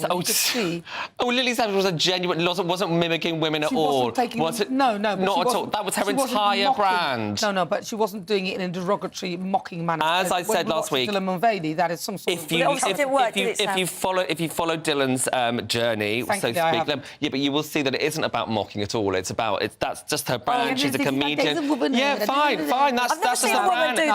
It's not mocking. Let's be honest, and everyone will agree with me. Will Not they? a wiser decision, eh, bud? Get it? No, very no, look, I mean, for any business, this poor judgment has wiped off billions off a company, and anyone who's a boss of a company or the owner of a company, that is bad news. And let me tell you, the worm is turning. It really is, Sam. Loads on his head. And it shows the snowflakes and the wokes aren't going to win this. And as I said, it's a travesty that Dylan was doing this advert anyway. Not Dylan's fault, but as I said, the trans community should be, looked after and cared and with understanding, not used for a money-making campaign and not used like Nicola Sturgeon did as a political football. But the fact is, what's happened, this has really turned and smacked them in the face. Well, it's gone to show that actually really does. We can affect them if they want to try and push agendas to us. Then we. But also, you look, who made this decision? Budweiser. Know your market, know your demographics. My father worked at Saatchi & Saatchi's as an art director. Did Castlemaine Forex. Those adverts were always very blokey, very, very corny jokes. Out in Australia, they were award-winning adverts, and their beers did so well. What was that, the 80s? But know your market, and it still is now. You wouldn't give a Castlemaine Forex for anything else. He did.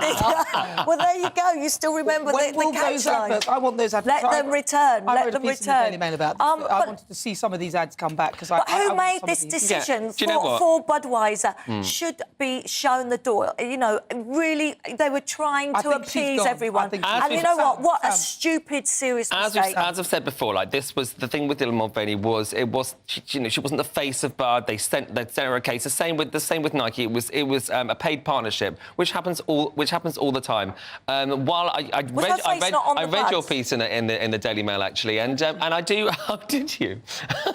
And I have to say, he didn't agree with anything. With some of it, I do agree with that. I mean, I have a black friend, and she says more than one, but she said specifically, she said, you know, if I was come to this country now and I would look to the advertising, I would think that the country was 50% black people because of the representation in the advertising industry. But that is because there was no representation for years and years and years. So now obviously the pendulum has swung the other way, and it will come back. But like this is why these companies want to do things like this. They want to show inclusion for everyone. Can I just ask you with regard to the woke alert then, because obviously people are woke alert. What's your view on that then, Sam? Well, I think it's pathetic, to be honest with you. Brilliant. And also for saying like, we can't, no cancellation, etc., and then trying to cancel Bud Light, trying to cancel Nike because it's not working. No, they didn't cancel themselves. No, they didn't know their own market. You are the ones saying you want to cancel them, so therefore you're the cancellation. So they haven't cancelled themselves at all. Do you know who's going to be cancelled? Keir Starmer, because he doesn't know what a woman is, and this is going to affect them. I tell you what, it will. And Rishi's popularity is rising because he knows what a woman is. It's affecting them all. What did Keir Starmer say? There is no doubt about it that not being able to clarify simple things like what a woman is and coming up with these woke agendas is definitely affecting. It's affecting businesses, it's affecting politicians, and we will teach you a lesson if you think you're going to preach your nonsense liberal to us. Correct. You know what word that was. Came out at the end. Right, you're with me, I'm Nana Akua. No, there's a word in between, but I know that you guys worked it out. You're with me, I'm Nana Akua. This is GB News on TV, online, and on digital radio. After the break, it's time for the Great British Debate this hour. And I'm asking, is Joe Biden fit to lead the free world? He made yet another gaffe, no surprises there. During his visit to Ireland this week, he mixed up all the All Blacks and the Black and Tans. Some people thought it was a deliberate sort of snub, but I just don't think he's clever enough to do that. He also flew the Irish flag on his car, but not the Union Jack. What do you think, friend or foe to the UK? Send me your thoughts as ever. Email gbviews@gbnews.uk. Tell me what you think on everything we're discussing. You can also tweet me at GB News. I've got a poll up right now asking, is Joe Biden fit to lead the free world? Cast your vote now.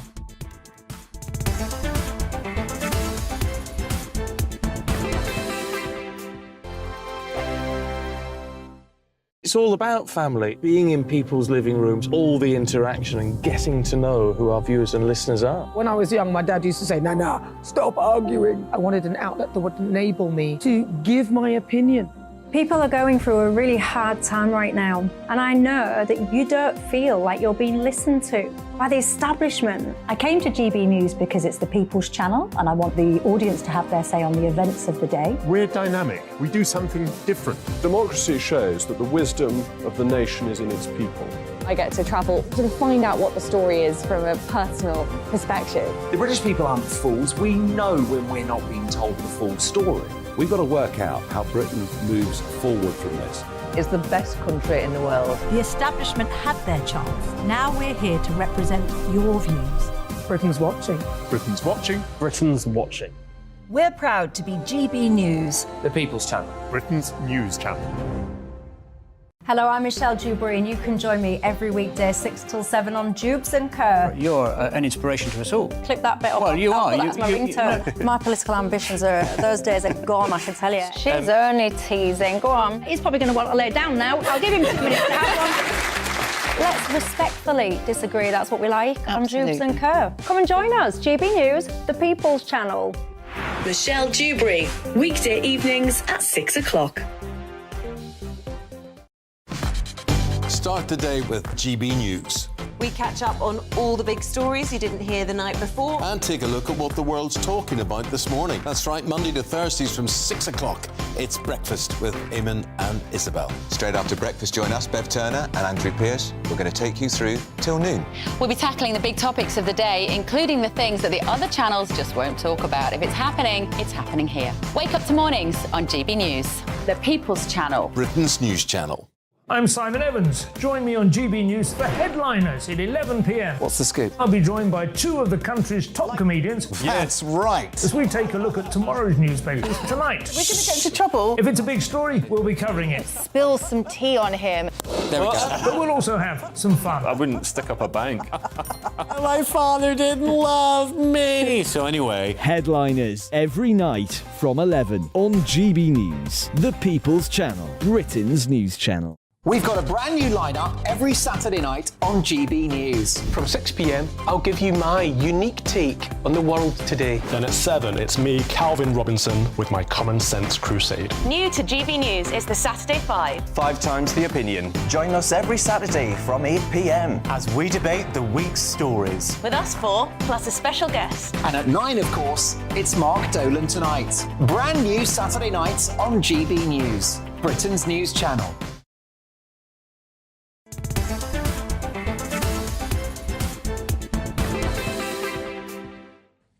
Good afternoon. It's just coming up to 23 minutes after 4 o'clock. If you just tuned in, where have you been? Well, I start at 3, not 4. No, I'm just cheeky, silly. I'm Nana Akua. We're live on TV, online and on digital radio. We are the People's Channel. We are GB News. It's now time, though, for our Great British Debate this hour. And I'm asking, is Joe Biden fit to lead the free world? I'll be amazed if we don't get 100% here. The 80-year-old US president concluded, let's see if we can, his trip to Ireland this week, where he appeared to snub the UK by flying the Irish flag. Don't even think he probably knew what the flags were or could see the flags. That was on his motor car. The Beast, which is what they drive, but not the Union Jack. He forgot about that. Biden, known for his gaffes, also confused the New Zealand All Blacks with the Black and Tans, causing further embarrassment, with many questioning both his health and whether he is fit to stand another presidential election for a second term in office. The president ended his trip last night with a farewell speech in Berlin, where he addressed tens and thousands of supporters in a passionate and energetic address in an attempt to show he's still up for the job. So for the Great British Debate this hour, I'm asking, is Joe Biden actually fit to lead the free world? Joining me now is Niall Gardner. He's the director of the Margaret Thatcher Centre for Freedom at Heritage Foundation. Benjamin Butterworth, he's a GBNews presenter for the Saturday 5. Anna McGovern, political commentator, and Dennis McShane, former Labour Minister for Europe. Right, so I'm going to start with you, Niall. Now, you wrote about Biden in The Telegraph. Can you just remind us of what you said? Yeah, thanks very much for having me on the show, Nana. And I have to say, I think that Joe Biden is monumentally unfit to be the president of the United States and the leader of the free world. He's also intensely anti-British. And I think increasingly Biden is a laughingstock on the world stage. Clearly, he's out of his mind, I think, in some public settings. He makes a multitude of gaffes. But also at the same time, I think he deliberately attempts to undermine the US-UK special relationship. A lot of his actions have been very insulting towards Britain. He is somebody who does not attach great importance to the alliance with the UK, of course, America's closest friend and ally. And significantly, Biden has decided not to attend the coronation of King Charles III. This is a clearly deliberate snub, I think, on the part of the US president. In addition to all of this, he was featured taking a selfie with Jerry Adams, who was the head of Sinn Féin, the political wing of the IRA, deeply insulting, of course, to the memory of all of the victims of IRA terrorism. And let's not forget as well, the IRA attempted to assassinate my former boss, Margaret Thatcher, in 1984. So Joe Biden, I think, an absolute disgrace on the world stage, a declining figure, and an embarrassment to the United States. I think you're giving him too much credit. I genuinely don't think he knows what he's doing. But I'm going to come to Benjamin Butterworth. Benjamin, because I don't know what your thoughts are on it. Well, I mean, I think Joe Biden is proving to be a remarkably effective US president. and I'm afraid the truth is that people like Niall and a great chorus of the media, the right-wing media in the past couple of days, just sound like monumental whingers, like they've not been invited to a birthday party they wanted to go to. You know, the truth is what you saw in Ballina, where he was in County Mayo, is a celebration of Ireland, of someone whose great-great-grandfather left the country and came back as the most powerful man in the world. And the truth is that he won not only 7 million more votes than Donald Trump at that US election, the biggest lead that any candidate has had in US history, but he also kept on to the Senate at the midterms. He massively beat expectations. He destroyed the Republicans in many areas. He beat the Trump candidates across the board. And actually, I think a lot of people overseas, they're not trying to mock him over the Jerry Adams. They're trying to criticise him for being geriatric. And that, as far as I'm concerned, has a lot more to do with ageism than it does his competence. Well, listen, I think whilst Anna is speaking, we can find that clip of Joe Biden when he didn't know where to get off the stage whilst Anna was talking. And then we can remind ourselves of what you've just said. Anna, your thoughts? I do not think he is fit to lead, and I think many people would agree with that. Benjamin, I don't know if you actually believe what you're saying right now. You know, I mean, it's just Biden blunder after blunder. Like, even when I hear him on doing his interviews, like, you can barely understand what he's saying half the time. I don't think he even understands what he's saying half the time.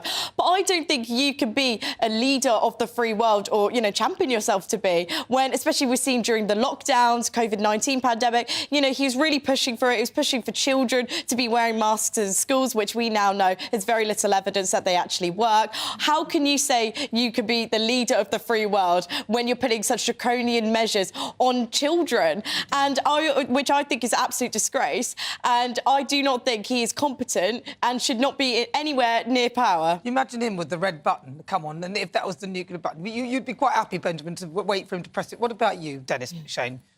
Well, I guess I'm the only member of this wonderful conversation that's met Joe Biden, had very long talks with him. And I'm rather disappointed, I have to say. Imagine me going on American television a few years ago, and there were 2 American right-wing commentators trashing the head of our state, the Queen, because she was old, a bit doddery, needed a stick or whatever. I find Biden is 80. He looks, you know, a lot younger than a number of current cabinet ministers, to be honest. I could go through all the things that he's accused of doing. Some of it complete and utter rubbish. What, the laptop? And And certainly, I mean, the flag thing that was just mentioned up on screen, that is absolutely obligatory diplomatic etiquette. He came on a state visit to Ireland. When he was in Ireland, in the Republic of Ireland, I mean, then of course the Stars and Stripes flew. He accepted kindly an invitation to go to Belfast University to talk about politics. They were delighted, and it's Protestant as much as the Catholic students there. And you're not allowed to wave the national flag. Can I bring Niall in? Because he said you're not allowed to wave the national flag. Is he right? Is that true? Well, let me just actually respond to a couple of points that Dennis made there. Firstly, actually, I've met Joe Biden. I met him when he was vice president. I have to say he was monumentally unimpressive then. He's even less impressive today as a leader. And this is not just an issue of age here. I do think Biden is a fundamentally flawed president. He has significant character flaws here. He's also, I think, as a president, quite vicious and nasty. And he's also overseeing a stunning decline of the United States on the world stage. And you look at the state of the US economy, soaring levels of crime in America and open borders, a huge crisis here on so many levels. This is a deeply unpopular president. You look at the opinion polls in the United States, most Americans want him out. Even within his own party, he is increasingly unpopular. So this is a president, I think, in a very steep state of decline, actually. I noticed, Nana, that Niall didn't reply to my point. He made all that silly stuff about the flag. No. It's simply almost technically illegal for a head of state to fly his own flag, her own flag, in a foreign country. Dennis, sorry. Unless on a state visit. Stop talking, Dennis. Well, you're asking him to answer, but you're still talking. How can go on now?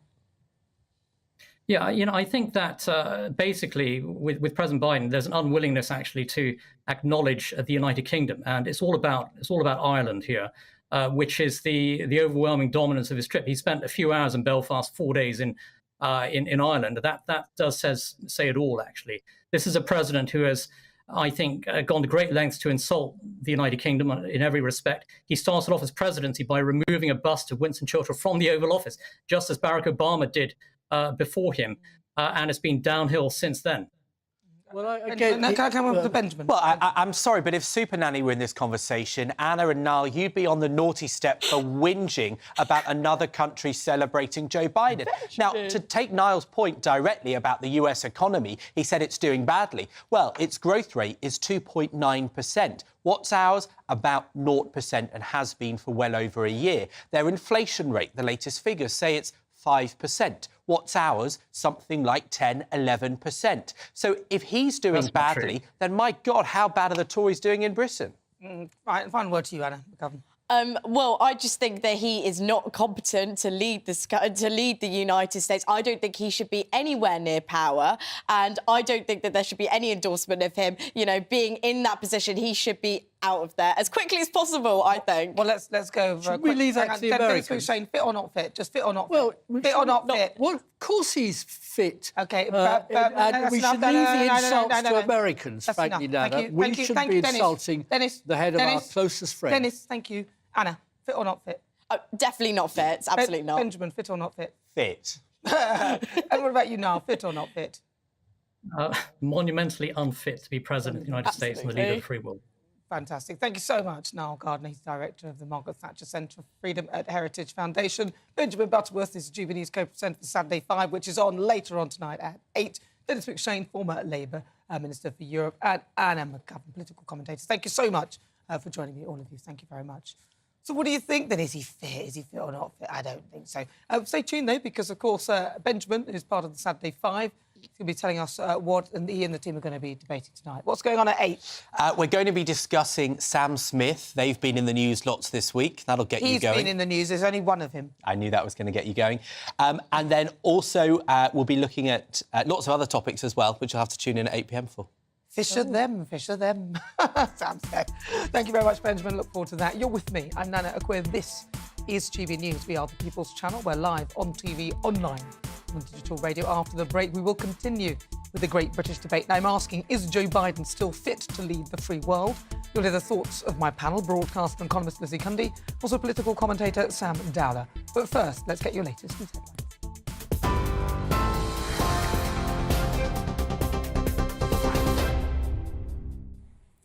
Nana, thank you very much and good afternoon. This is the latest from the GB newsroom. The government is under pressure to prevent the most extreme nurses' strike yet, which it says is deeply concerning for patients. A&E, cancer units and intensive care will be affected for first time after Royal College of Nursing members voted against the latest pay offer. They'll walk out for 48 hours over the May Day bank holiday weekend. Members of Unison, which represents health workers, including some nurses, overwhelmingly backed the deal. The Shadow Armed Forces Minister has told GB News victims of abuse and bullying in Westminster are repeatedly being let down. Speaking to Gloria De Piero, Luke Pollard described the Commons as the most unprofessional workplace he's ever encountered and says a blind eye is being turned to predators around Parliament. The MP recently announced he'll step back from politics. 3 people have been arrested on suspicion of conspiracy to cause public nuisance ahead of today's Grand National. The Animal Rising Group has warned 300 activists are planning to hijack the event to prevent the race. 60 horses have died at the Grand National Festival at Aintree in the past 23 years. Police say they have a robust plan in place to prevent disruption. Protesters have gathered in London's Trafalgar Square to rally against the expansion of the ultra-low emission zone. If it goes ahead, drivers in Greater London will have to pay £12.50 a day if their vehicles don't meet emission standards. 5 Conservative-led councils have launched legal action against the plans. And the Scottish Government is considering drafting in the Army to help run the key Highland ferry service. That's after a replacement vessel broke down last Friday, resulting in a 42-mile diversion. There is currently only a foot passenger route on a catamaran, which runs 2 return ships daily. TV, online, DAB+ radio and on TuneIn. This is GB News. Now it's back to Nana.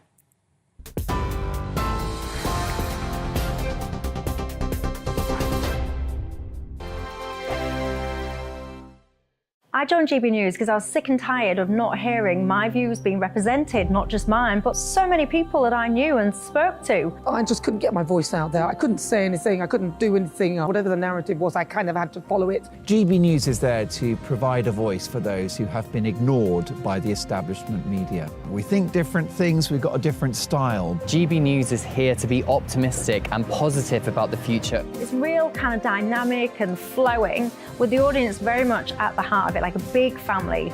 Here at GB News, we talk about the things that matter to you. Hearing the voices from right across our towns and cities, especially our towns. All sides of the argument represented with a heavy dose of opinion. We're on a mission here to make a difference. And the GB News family really is here for you, and whatever time of day you can watch or listen. Britain's watching. Britain's watching.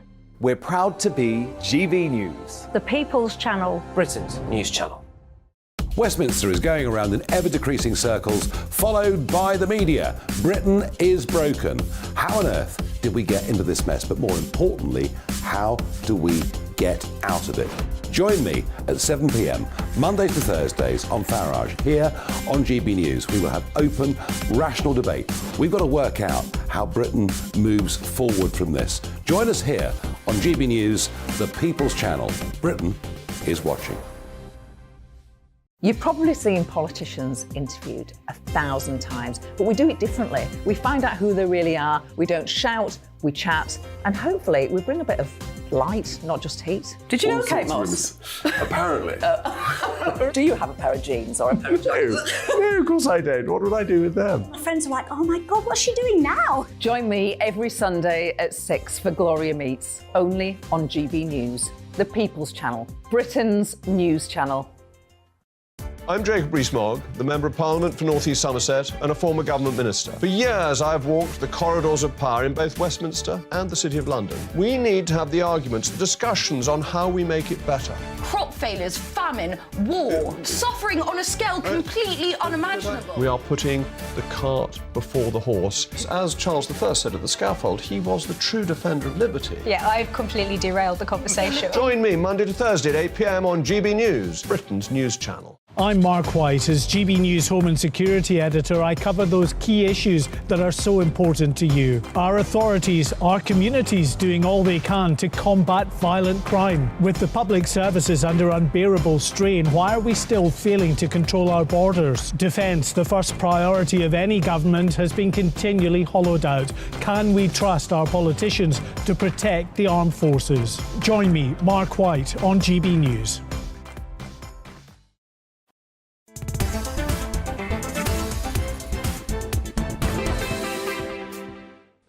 Hello, good afternoon. This is GB News on TV, online and on digital radio. It's just coming up to 39 minutes after 4 o'clock. I'm Nana Akua. Now it's time for our great British debate this hour. And I'm asking, is Joe Biden fit to lead the free world? Now, he's 80 years old. He's the US president. And he's just concluded his trip to Ireland this week, where he appeared to snub the UK by flying the Irish flag rather than the Union Jack on his beast motor car. Biden, known for his gas, also confused the New Zealand All Blacks with the Black and Tans, causing further embarrassment, with many questioning both his health and whether he's actually fit to stand another presidential election, which I think is pretty obvious. A second term in office. God. The president ended his trip last night with an energetic farewell speech in Melina in an attempt to show that he's still up for the job. So for the great British debate this hour, I'm asking, is Joe Biden fit to lead the free world? Let's see what my panel make of that. I'm joined by broadcaster and columnist Lizzie Cundy, also political commentator Sam Dowler. Dowler. Lizzie Cundy, is he fit? I mean, look, people are talking, even mentioning a second term, which I find astonishing. Yeah, because I mean, imagine, how old will he be then? 82 at the end of this, then he'll be 86, will he? I mean, it's just time to hang up your boots. You know what? I've got an idea for him. Why didn't he write a book on 100 best gaffes and have someone to help him called Harry? I mean, seriously, he really needs to stop this. It's actually worrying him. I get nervous watching him, and when he starts to talk about what next mistake he's going to do, and if he doesn't know the difference between the Black Tans and, you know, the All Blacks.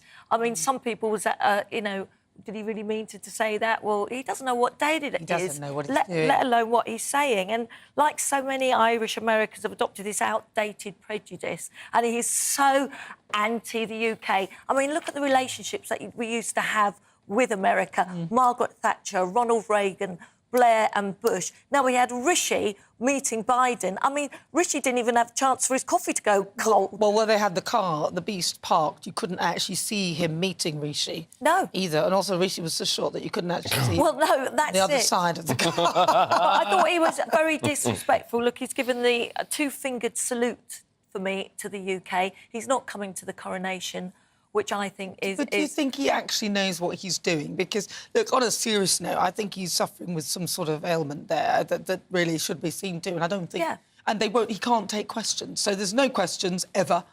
And it's like, well, you can't ask him any questions. Somebody else stands in. Why? Because he's not fit to do it. Sam? Look, he got into the race, the presidential race, in order to battle Trump, because he was incredibly worried about what Trump had done to the country in the last 4 years. You talk about gaffes. I mean, Trump was gaff central. Not as many as Biden. Yes, far too many. Yeah, and not worrying gaffes like falling up the stairs. Well, worrying gaffes like having various criminal problems, and and being accused of various sexual assault, rape. Joe Biden has never had any of that.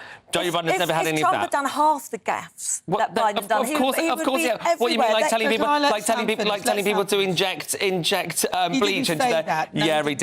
Anyway, look. My point is that I do really like Joe Biden. I have a great interest in American politics. I find it enthralling, and. Do I think that he should run again? Probably not. But there aren't enough stars in the Democratic Party coming up. I mean, like Did you say Democratic Party. Oh, I thought you said Democratic. No. There's just 37% of Democrats. I might have done. Want Biden to I the second term, and then I think 80 is so old. At the end, he'll be 86. I agree. I don't want any more. He falls over so much. He must be hurting the whole time. I don't think there's. I mean, if you look at our country, for example, I mean, we wouldn't abide having an 80-year-old on the ballot, and we wouldn't abide having same as Trump, who's like in his mid-70s. No, they need young blood. Both parties need young blood. blood. necessarily about age, because I think there are some very fit 80-year-olds who have really looked after their bodies, who are completely compass mentis, who could get on with that. But to me, it looks to me like Joe Biden is suffering from a neurological disorder, and he looks like he is not fit to lead the free world. He cannot even answer any questions, right? He doesn't answer questions, somebody else stands in, and even they struggle to excuse the gas that he makes. America deserves a dynamic leader, you know, someone that can, as you said, Nana, answer questions, and you're not sitting there worrying, thinking, oh gosh, what's he going to mess up with now? I agree with you, but they were in a state of desperation. That's why Joe Biden stepped forward, because they couldn't bear another 4 years of Trump. So therefore, he stepped forward. He won the election. Look what they've got. I'm afraid to say, Trump never started any wars. No. Trump. Probably what's happening in Ukraine probably wouldn't be happening with Trump at the helm. Because he's in Putin's pocket. That'll be why. And the withdrawal of Afghanistan was a disaster. And was Trump's idea to the letter. He followed it to the letter. There's nothing even wrong with withdrawing from there. It was the way it was done, and there's no way that Trump did that. Was the one thing that Joe Biden did that was on Trump. You can do a job. You can be given a job. But it was Trump's idea to do it in that way. Absolutely it was. All he did was follow it. From Trump's mouth, he said that he did not. He would not have done it like that. Trump lied more than he had. I've had enough of Biden. I'm sorry. Biden by name, Biden time in office by nature. It's time to go. I'm seriously worried for his health. I'm not ageist. Anyone knows that. He's not well. You know, America deserves someone dynamic and that at least can answer questions. This man, I'm sorry to say, has got serious problems. He rambles, misquotes, can't even walk up. What about Kamala Harris then? Oh my God, Kamala? She's not great either. I mean, they won't put her up anywhere because she just simply is embarrassing. She spends all her time laughing, a little bit like me, but I at least have some common sense. But it has to be a Democrat, because I mean, even if you look on the other side, you've got someone like Ron DeSantis, for example, who I know people talk about, you know, but then he did he banned abortion after 6 weeks. This week, in a very quiet way in Florida, with the exception of rape or incest, where a woman has to prove that she's been raped in order to get an abortion. That is America of today with the Republicans. Wait a second. What has that got to do with Joe Biden and whether he's fit to run this country? Well, because Ron DeSantis is perhaps the person who would go against him. But you think that Biden should keep going? Looking at the way he was in Ireland, that was so embarrassing. Black and tans. Do you know what black and tans means? Yes, everybody makes mistakes. Right. Oh, how many has he made? Hundreds. It's like a grandpa mistake, though. He's 80. Of course this is going to happen. But he's leading the free world. Yes, I know, and I don't necessarily think he should do. I would want him to, lead my mum's knitting class. He's hopeless. I'm sorry, he's not well, and it's embarrassing. Exactly. Well, let's see what your thoughts are, because this show is nothing without you and your views. Let's welcome our great British voice, your opportunity to be on the show and tell us what you think about the topics we're discussing. Let's go to Lee Harris. He's there in Bristol. Lee. Joe Biden, Sleepy Joe, which is what Trump called him. Trump was spot on with that. What do you think? I'm still laughing at Sam, who spent like 10 minutes arguing and then agreeing with you that Biden shouldn't run again. I didn't quite know how to follow that one, but that was good. I was genuinely shocked, Nana, when I heard that he heard him say that he was going to run again in 2024. In my view, he wasn't mentally fit to run in 2020. This is only my opinion, but a couple of years before my granddad passed away, he was very similar to Joe Biden. I went through this, very close with my mum. He would quite often lose his train of thought, forget just little things. It wasn't overly embarrassing for him, but you could notice that he'd sort of forgotten a little thing that he was going to say. He would occasionally become confused and for a brief moment while talking, and then veer off to a completely different subject midway through a sentence without finishing his original point. And I've seen all of these things in Joe Biden. Like Sam, I also have a really close interest in American politics. I watched all of the town hall debates that he did, and anyone watching those town hall debates would have seen that they were beyond cringeworthy at points. He was all over the place. He couldn't conclude 90% of the points he was trying to make, and it was very sad to watch, and I did genuinely feel sorry for him. But honestly, I agree with Lizzie as well. I couldn't care less about his age. I'm simply basing my opinion on competency and mental ability. All we have to do is look at, like you said earlier, Nana, all we have to do is look at his disastrous withdrawal from Afghanistan as a recent example of just being incompetent.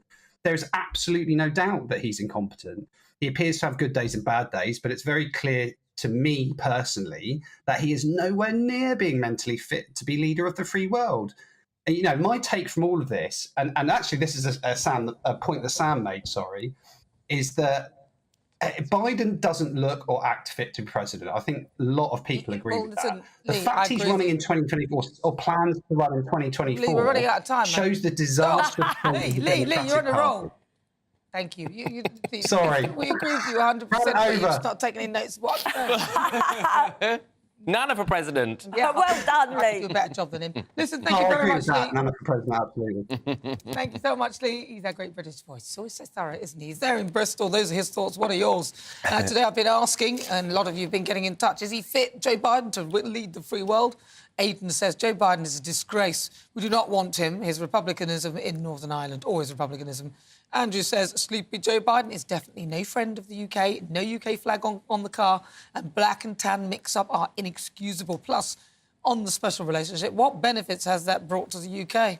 Peter says Biden is the most useless president I have seen. He's not fit to shop in the local supermarket on his own, let alone the free world. Also, I've got a pull up on Twitter right now. Currently, I'm asking, is Joe Biden fit to be the leader of the free world? Just 7.5% of you say yes, which means 7.5% of the people thought that he might be. Oh, you heard. I'm one of those, 7.5. You managed to... I think Sam did all the votes. Right, that's incredible. Somebody actually thinks he is. Well, thank you for that. Now, whilst a staggering 92.5, you said no, he absolutely is not. There's no way. I don't Time to go, Joe. Right, you're with me. I'm Nana Akua. This is GB News on TV, online and on digital radio. After the break, it's time for the Royal Roundup, and I'll be speaking to the Royal Rose. Not the Royal Rose, the Royal Rogue. Jesus Enriquez Rosas. Harry and Meghan are on the menu. It's going to be fun. Don't go anywhere.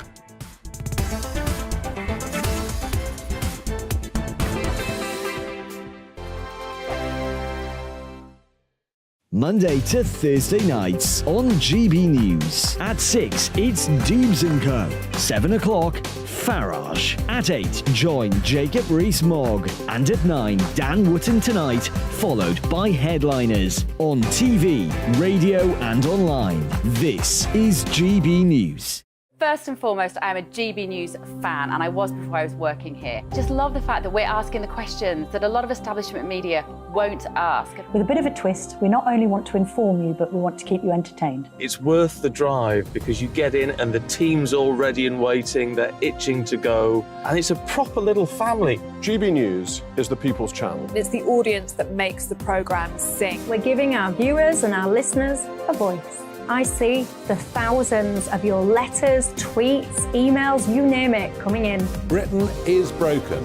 How on earth did we get into this mess? But more importantly, how do we get out of it? The establishment had their chance. Now we're here to represent you. It's time for something different.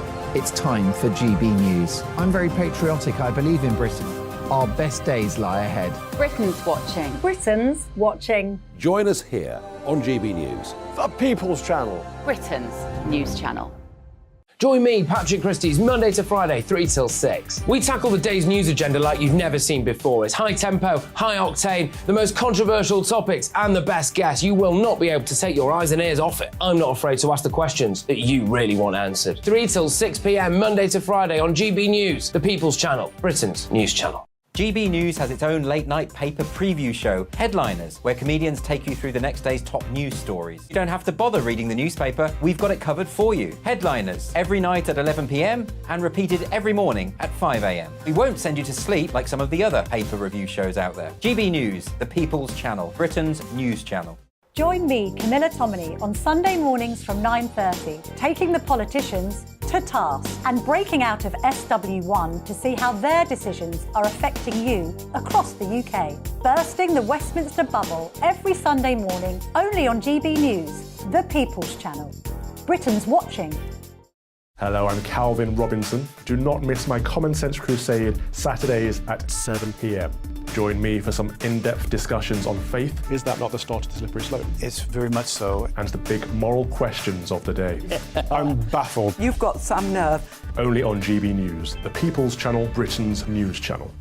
I'm Andrew Doyle. Join me at 7 o'clock every Sunday night for Free Speech Nation, the show where I tackle the week's biggest stories in politics and current affairs with the help of my 2 comedian panellists and a variety of special guests. Free Speech Nation, Sunday nights from 7 on GB News, the People's Channel, Britain's news channel.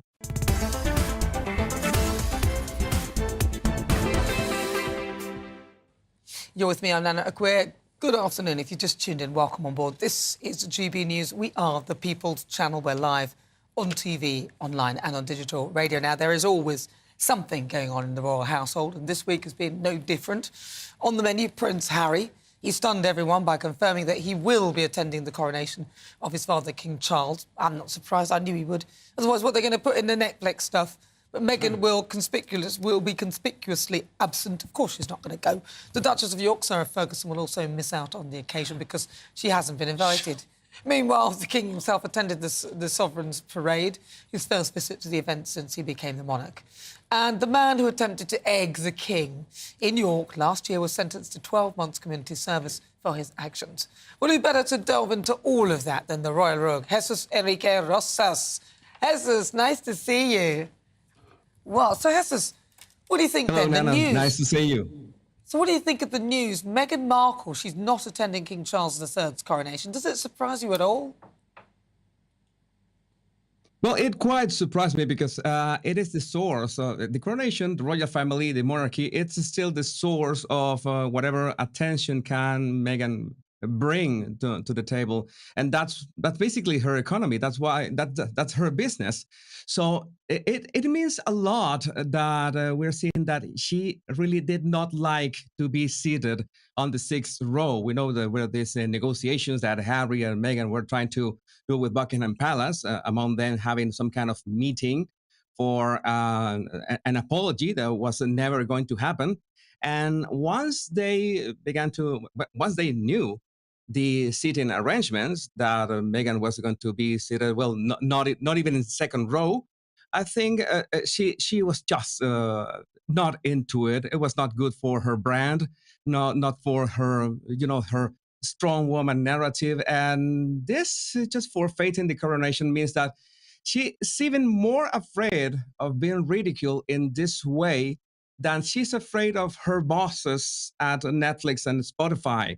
Because you know that these guys must be fuming. These corporations, these enterprises must be fuming, because that's the clout that Meghan brings, thanks to the royal family, her links to the royal family. So if she's forfeiting that, if she's not appearing publicly in the coronation, a thing that really baffled me, then it must be because she is absolutely worried of being not only booed, but also having those cameras from all these channels just filming her and having all that footage of her on 6th row for the rest of eternity. Well, she'd be booed, wouldn't she? Now, the public, they were divided into 2 factors. The ones that claim that Buckingham Palace blocked Meghan and the ones who claim that she decided not to go. Now, I know you ran a royal poll. Tell me a bit about that. Yes, it's whether you like Meghan or not, whether you're a royalist or you're a Harkles fan. It has 2 factions, effectively. Those who think that Buckingham Palace blocked Meghan for going, and those who claim that Meghan decided not to go. And it's a bit of both. It's like Buckingham Palace decided not to not to sit to any negotiations. They did not negotiate anything. So Meghan, in fact, decided that she was forfeiting that. So it's not like Meghan did a bold or courageous move. It's just like she was so afraid of being ridiculed that's why she is not going.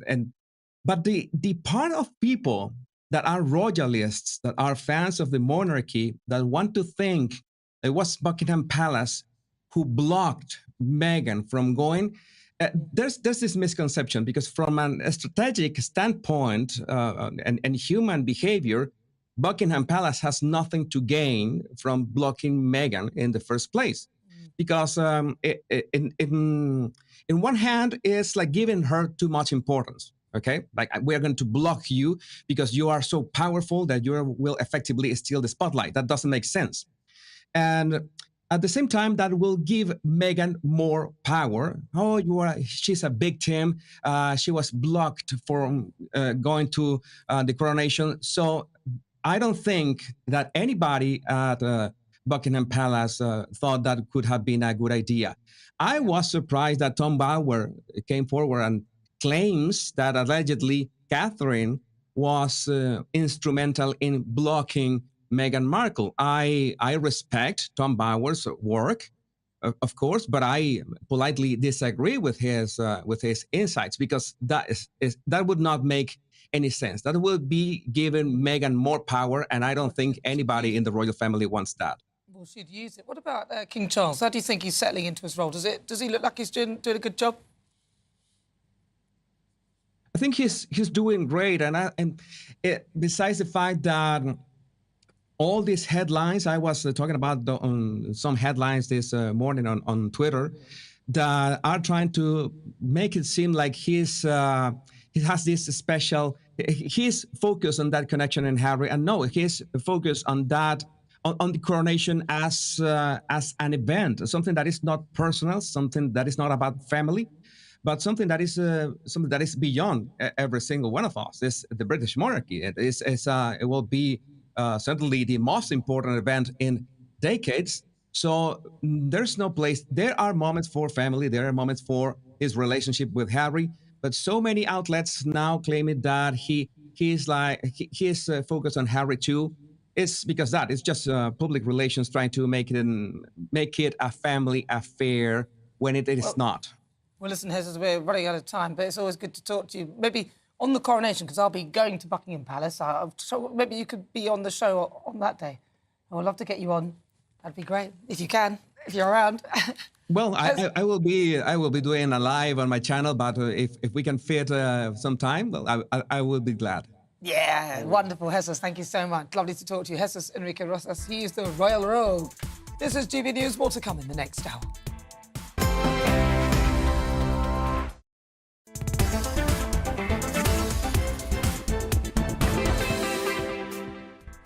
Wonderful. I'm so excited for the coronation. This is GB News. I'm Nana Akua. We're live on TV, online and on digital radio for the next hour. Me and my panel will be taking on some of the big topics hitting the headlines right now. Coming up, my difficult conversation today is with 3 UK residents who, after getting fed up of the NHS waiting lists and the high cost of private healthcare, they went abroad for their operations. We'll talk all about their experiences and whether they'd recommend medical tourism. Then for the Great British Debate this hour, I'll be asking, are the RCN members being greedy? The nurses from the college have voted against the 5% pay rise offered by the government, deciding to continue with strikes instead. Are they just simply being greedy with their demands from the government? But first, let's get your latest news headlines.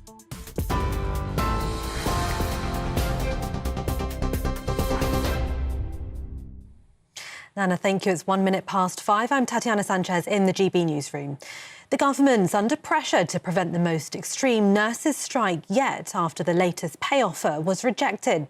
Members from the RCN voted against the 5% pay rise, meaning NHS nurses in emergency departments, intensive care and cancer wards will take industrial action for the first time. The 48-hour walkout will start on the 30th of April. But 74% of Unison members voted to accept the same offer. Shadow Business Secretary John Reynolds says Labour would abolish the non-dom status to help ease the NHS crisis. I'd say what we can tell from what we've seen yesterday is, first of all, a resolution is relatively close. I think the government should have negotiated sooner. This shows this was always resolvable. This has always been, yes, about pay, but it's also been about the burden, the workload NHS staff are under. And if you take our plan, which is to abolish the non-dom super tax regime for very wealthy people, use that revenue, over £3 billion, to expand the NHS workforce, you're giving people some hope that some of the pressures they're under in future are going to be resolved. And I think that's all they've ever asked from the government. The Shadow Armed Forces Minister has told GB News a blind eye is being turned to predators around Parliament. Luke Pollard has described Westminster as the most unprofessional workplace he's encountered. Speaking to Gloria De Piero, the MP who recently announced he'll step back from politics, says victims of abuse and bullying are repeatedly being let down. still don't think Westminster is a safe place to work, especially for many of the young members of staff that MPs employ. And we know that there are predators around Westminster that are sometimes allowed to continue or a blind eye turned. And I want to see that changed, because I think Westminster should embody the very best of our country. It should be a place that people aspire to get elected to and then want to change the world from a position of strength. And I'm afraid at the moment, I sometimes feel Westminster lets the rest of the country down. You can watch that full interview with the Shadow Armed Forces Minister Luke Pollard on Gloria Meets tomorrow at 6 p.m. 3 people have been arrested on suspicion of conspiracy to cause public nuisance ahead of the Grand National. Hundreds of activists will try to prevent the race from taking place by attaching themselves to fences along the course at Aintree. The Animal Rising campaign group says it's to highlight the broken relationship between humans, animals and the natural world. 60 horses have died at the Grand National Festival since 2000. Police say they have a robust plan in place to prevent disruption. Demonstrators have gathered in London's Trafalgar Square to protest against the expansion of the ultra-low emission zone. If it goes ahead, drivers in outer London will have to pay £12.50 a day if their vehicles don't meet emission standards. 5 Conservative-led councils have launched legal action against the plans. But the Mayor of London's office calls the challenge costly and misguided and argues the proposal is life-saving. Ukrainian officials say its forces are finding more components from China in Russian weapons used in the war. China has repeatedly denied sending military equipment to Russia since Moscow's invasion in February last year. However, leaked US military documents claim Beijing has approved the provision of lethal aid to Russia, but wants its shipments to remain a secret. China's defence minister is scheduled to arrive in Russia tomorrow for a 4-day visit. Around a quarter of young people are living in poor quality housing, according to the latest research. Think tank The Resolution Foundation says 26% of 18 to 24-year-olds live in damp buildings without electricity, heating or plumbing. The company also found that those living in such conditions are twice as likely to experience ill health. The Scottish Government is considering drafting in the army as a replacement for a key Highland ferry service. The ship that normally makes the 5-minute crossing of Loch Linnhe broke down last Friday, leading to a 42-mile diversion. It normally carries more than 270,000 cars a year. A foot passenger service is operating twice a day. This is GB News. We'll bring you more news as it happens. Now it's back to Nana Akua.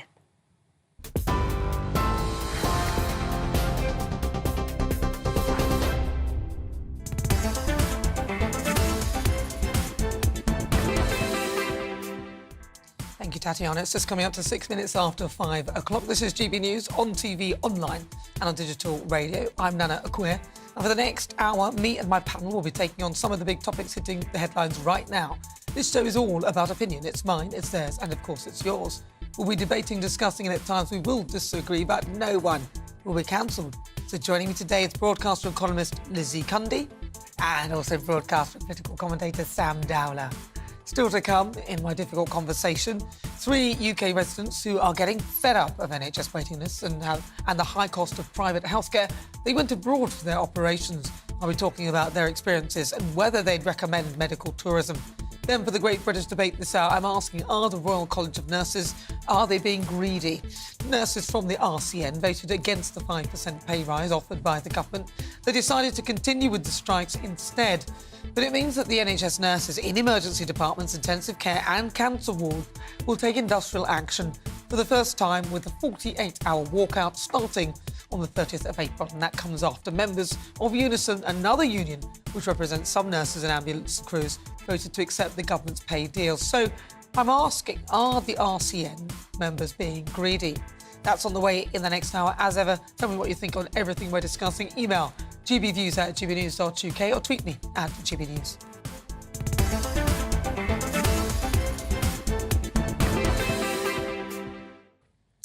Nice little cup of tea there. Right, it's now time for difficult conversations, because once the NHS was the envy of the world, and many would say that our NHS is no longer fit for purpose.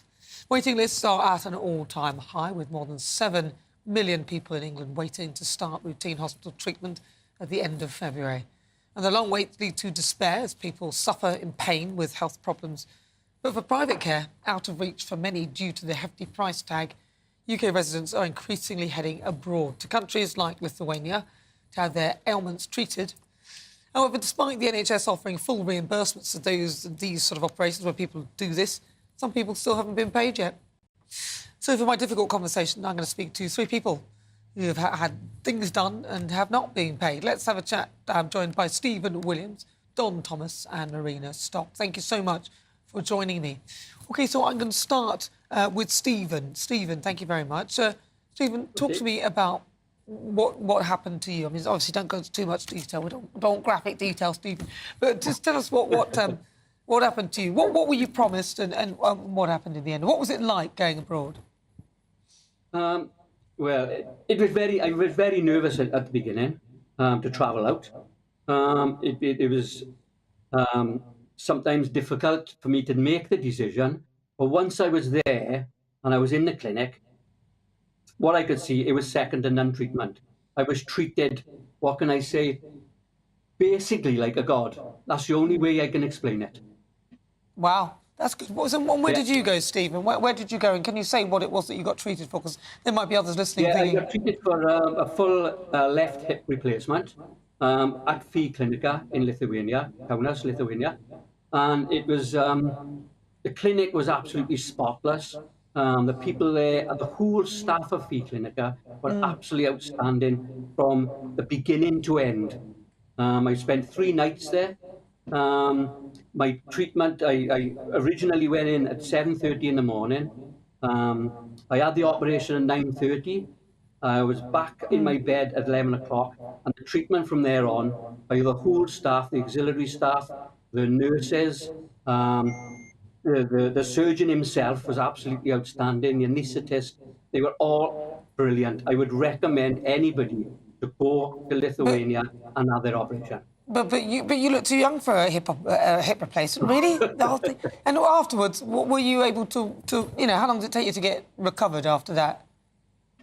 Well, I'm used to doing a lot of exercise, and I'm used to doing a lot of long distance walking. And I was back on the mountain within 6 weeks. No, wow. And so how much did it cost you then? Because you were promised that you'd be reimbursed. How much did it cost you? It cost for the operation and the implant. It came to £5,500.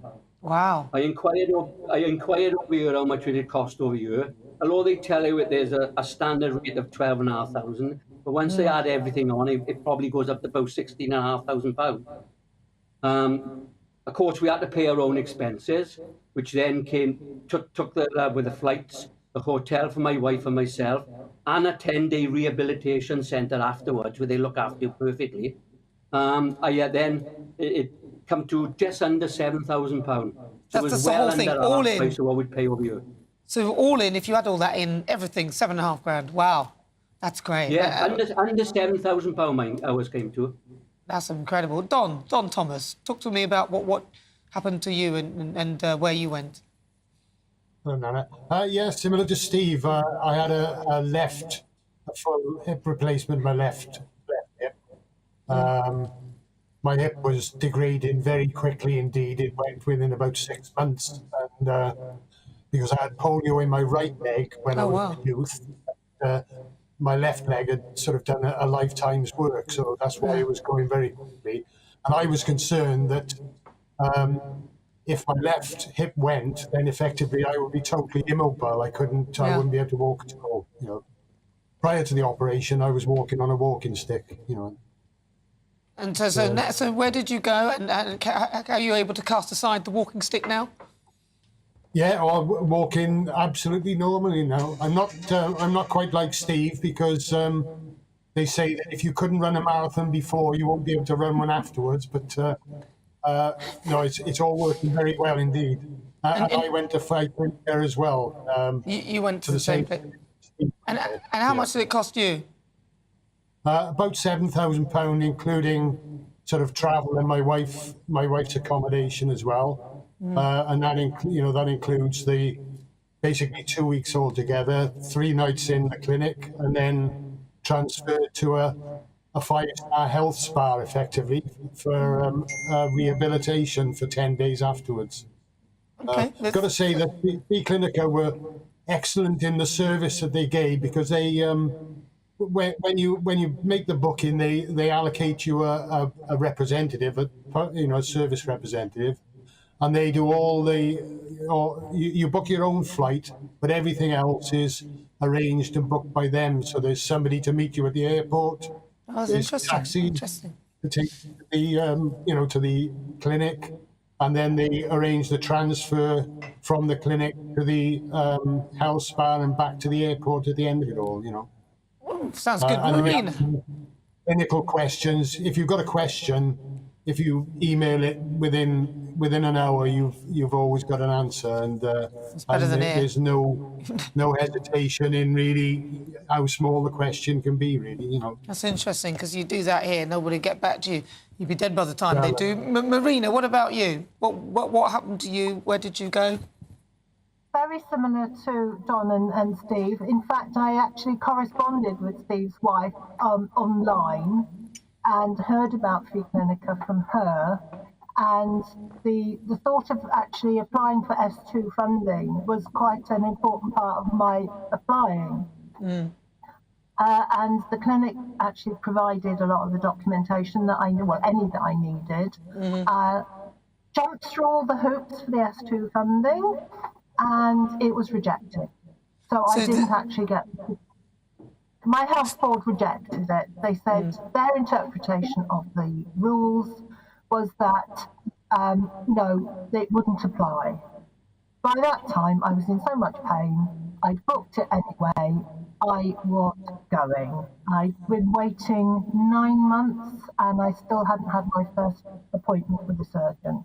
Wow. And I was classed as urgent for both me. So the funding. So you were all promised that you would get your money back then, apart from you, Maria. A lot of forms, and you apply for S2 funding, and they're supposed to give you a certificate, and that will then go to the clinic, and basically you get the cost, as Steve said, of the implant and the operation. Everything else, you can't expect the NHS to pay for your airfare or your insurance. No. Well, no, that's a bit... But, so fair enough. But that's the difference between whether you can afford to do that privately or not. Yeah, well, listen, thank you very much. I couldn't afford to go private in the UK, here in Wales. Well, Marina, we're running out of time because we've got to get over to the Grand National. Apparently there's been a major incident. Marina Stott, thank you very much. Don Williams and Stephen Williams. Now, the Department of Health and Social Care sent us this statement. The NHS is working hard to cut waiting lists, and we're continuing to make progress on our elective recovery plan, despite winter pressures on the NHS and industrial action. The longest waits for treatment have fallen for the third month in a row, and there were a record 2.1 million diagnostic tests carried out in January, thanks to our 100 community diagnostic centres, which have delivered over 3.4 million tests, checks and scans. Our urgent and emergency care recovery plan will deliver one of the fastest and longest sustained improvements in emergency waiting times. Well, stay with me, because the Grand National has been delayed after animal rights protesters broke onto the course and appear to be gluing themselves to the jumps in an effort to prevent the race from taking place. Activists from the animal rising and environmental and animal rights groups were seen attempting to climb over fences and breaking onto the grass ahead of the race. Let's see what my panel make of that. Joining me, I was about to call you Elizabeth Cundy. But you're call me whatever you like. Is it? But you are Lizzie Cundy. I am Elizabeth, and when I'm in trouble, my mother always calls me Elizabeth. Elizabeth. Lizzie, what do you think? They're jumping on the pitch, animal rebellion and animal whatever. I'm sick to death of them. It's disgusting. We've got to be tougher on them. This cannot keep going on. I'm sorry, we can't hold everyone to ransom, hold events like the Grand National to ransom. But they would argue that the treatment of the animals is not acceptable. That's where they're going with this. What do you think? That's what they're... You just love animals. Exactly, and you but are. I won't go and stick my... I know you are to be. I know you are to be an animal lover, and we've discussed this before as well. And and you think the 60 horse deaths since 2000 is appalling.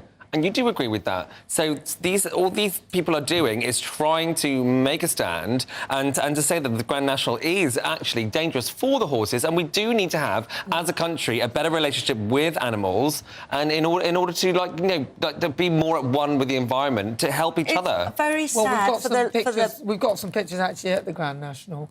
And what we've got there, as you can see, that there's they must be police, they're in day-glow yellow. And then there's some people climbing on sort of fences and things, and just around the perimeter fences of the actual race course, you can see that they are now, there's some people just sitting still, because obviously they've been glued. And it looks like they've glued themselves to the sort of perimeter type.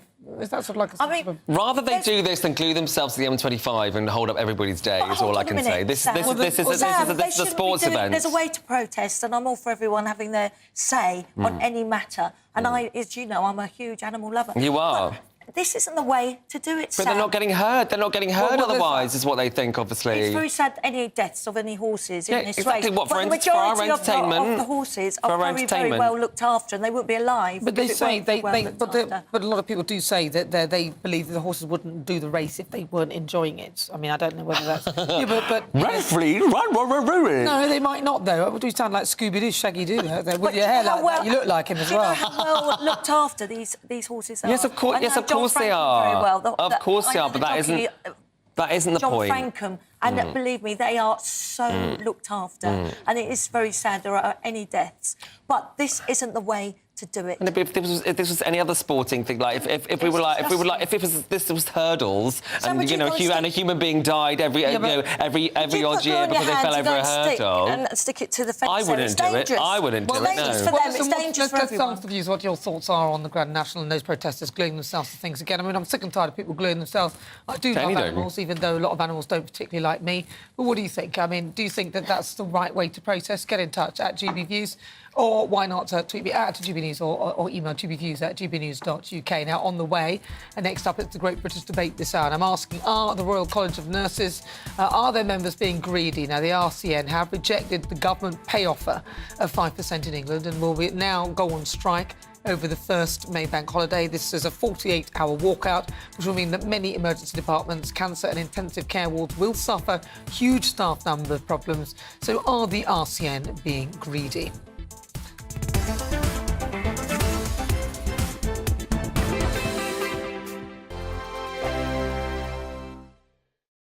It's all about family, being in people's living rooms, all the interaction and getting to know who our viewers and listeners are. When I was young, my dad used to say, Nana, stop arguing. I wanted an outlet that would enable me to give my opinion.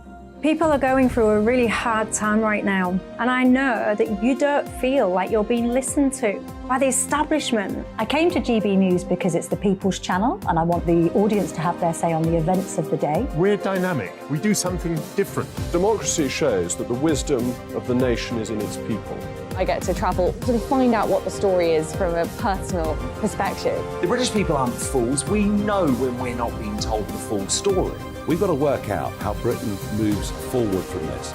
It's the best country in the world. The establishment had their chance. Now we're here to represent your views. Britain's watching. Britain's watching. Britain's watching. We're proud to be GB News. The People's Channel. Britain's news channel. Hello, I'm Michelle Dewberry, and you can join me every weekday 6 till 7 on Jubes and Co. You're an inspiration to us all. Click that bit up. Well, you are. That's my ringtone. My political ambitions those days are gone, I can tell you. She's only teasing. Go on. He's probably going to want to lay down now. I'll give him 2 minutes to have one. Let's respectfully disagree. That's what we like on Jubes and Co. Come and join us. GB News, the People's Channel. Michelle Dewberry, weekday evenings at 6 o'clock. Start the day with GB News. We catch up on all the big stories you didn't hear the night before. And take a look at what the world's talking about this morning. That's right, Monday to Thursdays from 6 o'clock. It's Breakfast with Eamon and Isabel. Straight after breakfast, join us, Bev Turner and Andrew Pearce. We're going to take you through till noon. We'll be tackling the big topics of the day, including the things that the other channels just won't talk about. If it's happening here. Wake up to mornings on GB News, the People's Channel. Britain's news channel. I'm Simon Evans. Join me on GB News for Headliners at 11 p.m. What's the scoop? I'll be joined by two of the country's top comedians. That's right. As we take a look at tomorrow's newspapers tonight. We're going to get into trouble. If it's a big story, we'll be covering it. Spill some tea on him. There we go. But we'll also have some fun. I wouldn't stick up a bank.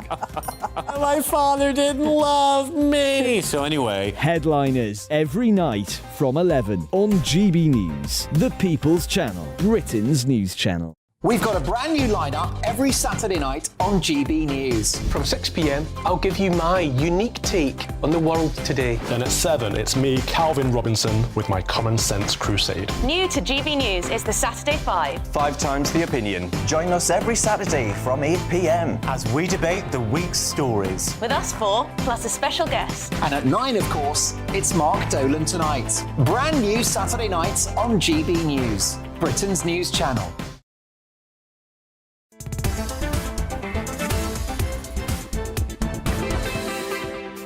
It's gone 23 minutes after 5 o'clock. This is GB News on TV, online and on digital radio. I'm Nana Akua, and it's now time for our Great British Debate this hour. And I'm asking, are the RCN nurses, are they being greedy? Now, yesterday, the members rejected the government's pay offer, and after there were loads of walkouts, of course, the vote was a close 54%, turning down the 5% pay rise for 2023 and 2024, and a one-off cash payment which would be at least £1,655, which would top up the past year's salary. Now, the union has urged ministers to come forward with a historic pay award to break the deadlock. But Health Secretary Steve Barclay says it's hugely disappointing that nurses have rejected what the government put on the table. Now, members of Unison, which includes some nurses and ambulance crews, have accepted the pay offer. But the members of the RCN will go on strike again over the bank holiday. So, what do you think? So intensive care won't be staffed. I'm asking, are the RCN nurse members just being plain greedy? Joining me now to discuss is reality TV star and commentator Narinder Kaur, psychiatric nurse Julia Taylor, and GB News presenter Emily Carver. Right, so I'm going to start with you, Julia, because you're here, you're a nurse. I mean, I'm looking at it, 5% is pretty good. Are they being greedy? I don't think so, not at all. If we were being greedy, we would just go and join an agency and get 3 times the wage that we're getting now. In actual fact, I spoke to some colleagues before I came on here, and a lot of them were saying, we're actually trying to save the NHS. That's why we're going on strike, because if things don't change, we're going to lose the NHS. And being a nurse now is not attractive like it was when I started my nurses training, because the pay's not good enough. And nobody's coming and... Well, nobody, you know what I mean. There's not many nurses. Actually, somebody stopped their nurses training after 1.5 years through it because they realised they could make more money as a healthcare assistant doing 4 nights a week. It was easier just to leave instead of having all that stress and all the pressure. Yeah, backdated lump sum, 5%, great. It would be absolutely brilliant and I'd love that. But I voted no, and I'll tell you why I voted no. Because it's not going to address the problems that we've got. We need more nurses. The conditions need to change. We need more doctors. We need more beds. We need more social care, because that's why there's 10,000 people blocking beds right now. That's what we need. And that's why we've got the problem. So no, on all those grounds, we aren't being, well, I'm saying we, I am in unison, but I was. But I agree with the RCN wholeheartedly. They've done the right thing. No. But all the things you listed are there's quite a long list. That's not going to happen, and especially if the money goes up a lot further. Emily Carver. I think a lot of what Julia's said is absolutely fair enough. It seems to me that people working within the NHS are unhappy with their working conditions. They're unhappy with their pay. And I think what the strike action shows is how desperate we are for change when it comes to the NHS. It isn't serving patients at the moment in terms of outcomes. Too many people are dying because our health service isn't functioning as it should be. And it's also not serving the staff who, by the sounds of it, are at their wits' end in terms of the conditions, not just the pay. However, I do think it is very disappointing that the RCN has turned down this offer. We are in a particularly difficult situation in the economy, huge amounts of debt. It is the case nearly across the board that people are not receiving real real-term pay increases to run with inflation. A lot of people are feeling the squeeze. And I think what Rishi Sunak needs to do, and I think what the unions also should be doing, is having constructive talks about how to make the NHS better. And that may mean looking to different systems, looking to more marketised versions of the NHS. But what about the nurses, though? The 5%, I mean, are they being greedy? I don't think they're being greedy necessarily, but perhaps they're being unrealistic. They're not being as unrealistic as the junior doctors, that's for sure. But there is a reason why one of the unions, the Unison, did accept this deal, because I assume that they're thinking we need to be looking after our patients, we need to work within the NHS, we don't want people to die because we're taking the strike action, and we know people are dying. So I think if I were a nurse, I would obviously want to be paid more. I wouldn't want to be working ridiculous hours non-stop, but I also wouldn't want to be harming patients, and I think that is what's happening right now. And the talk of coordinated... Narendra. It's coming from the government, Emily. This isn't coming from nurses and doctors striking. It's coming directly from the government. The government could have sorted this out a long time ago, last summer, when they knew this would happen. They are purposely not coming to any kind of realistic offer for nurses because they want the NHS to fail. Do not spin me this narrative somehow that this government are the hero and nurses are villains. That is untrue, and a big monumental slap in their face for everything they did during COVID. We know what Rishi Sunak's trying to do here. He's trying to do with Thatcher. He wants the whole NHS gone and he wants to privatise it. Hence why he's given such a crappy pay rise. And Steve Barclay, actually, quite frankly, is a useless, walking, talking... Well, hold on a minute. OK, so apologise for anybody who's offended by some of that language there. But look, the NHS is a mess. It's not really working very well at all. And a lot of the things that are going on are within it itself, like all the diversity and inclusion. Nobody told them to come up with all those roles. The layers and layers of managers, which I'm not personally happy to pay for. Oh, Nana! Hang on, wait, let me finish. Sorry, I listened to you. Narendra, I listened to you. It's my turn now, yeah? So the layers and layers of managers, after all, they're awarded money by the government through an independent pay body, then it's down to those trusts to spend it accordingly. They're wasting money. They're wasting our money. And I reckon that they could probably get the pay rise out of all that waste. Plus, they're having that amazing pension, a huge pension, literally double the amount that most people in the private sector will have. Julia, I mean, am I wrong? You have a fabulous pension. Yeah, you are, actually, in the way that they've changed it a lot. If I was to retire now, I'll give you a good example, and I'm 50 years old, I would get a lump sum of £13,000, £280 a month. That's an NHS pension for you now. There used to be, everybody was jealous. They've got double what they used to get paid every day. It was absolutely brilliant. But they've changed that, and I think that changed that with Agenda for Change. Just after that, they changed the pension. It's not worth the paper it's written on now. It's rubbish. But we can't go on. But we can't carry on like this, Julia. I mean, like giving more money, it's not going to fix it, is it? Just more and more money. Do you think that's really? I agree. There's a lot of changes need to be made within the management structure of the NHS. There's too many managers, not enough nurses, not enough doctors.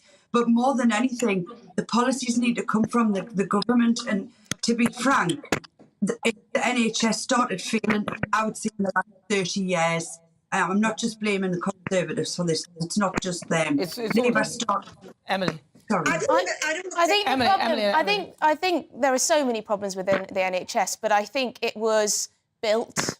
The idea came at a time when people weren't living as long, when people had very different diseases, died of different diseases. We didn't have such an ageing population as we do now. And I think the problem is that the government and people in general, the public in general, and NHS workers perhaps as well, haven't been honest about the need to actually think again and think, do we have a system that is fit for purposes? Because if you look to Australia, where doctors and nurses are going to from the UK because they want to work in a different system, if you look at those, they have better outcomes. Fewer people are dying unnecessarily within those systems. And I think we shouldn't be afraid of thinking, actually, how can we make the NHS better? How can we make sure that people get good care? Because we are all paying into it, nurses and doctors alike, and of course the people who use it. But I would just say, I do think the threat of coordinated strike action, doctors, nurses, really is. And I'm sorry to say, but I do think that is unforgivable. It's wicked. I think it's wicked, really, frankly. Narendra.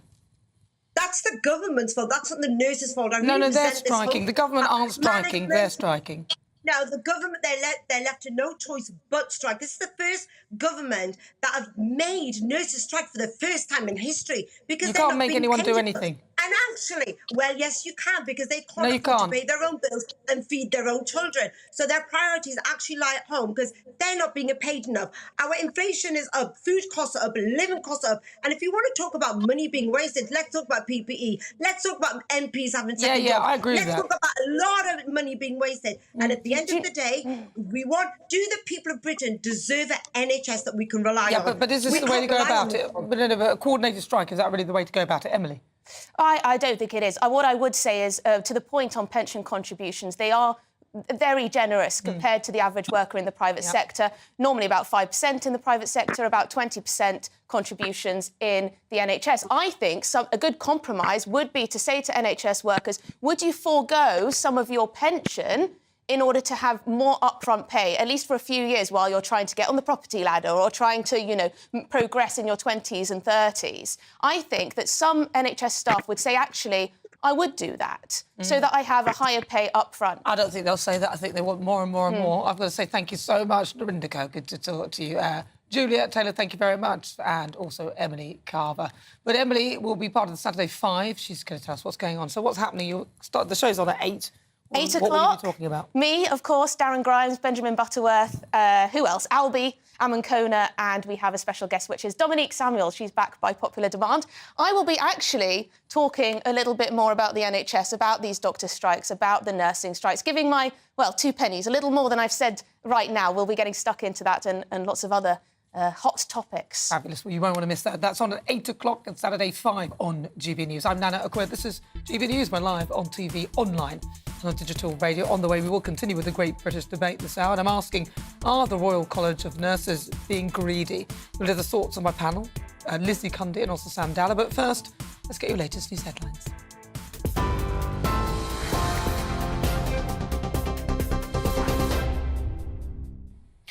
Nana, thank you and good afternoon. This is the latest from the GB newsroom. Some breaking news first, as you've just been hearing this hour. The start of the Grand National was delayed for a short period after animal rights protesters entered the course at Aintree.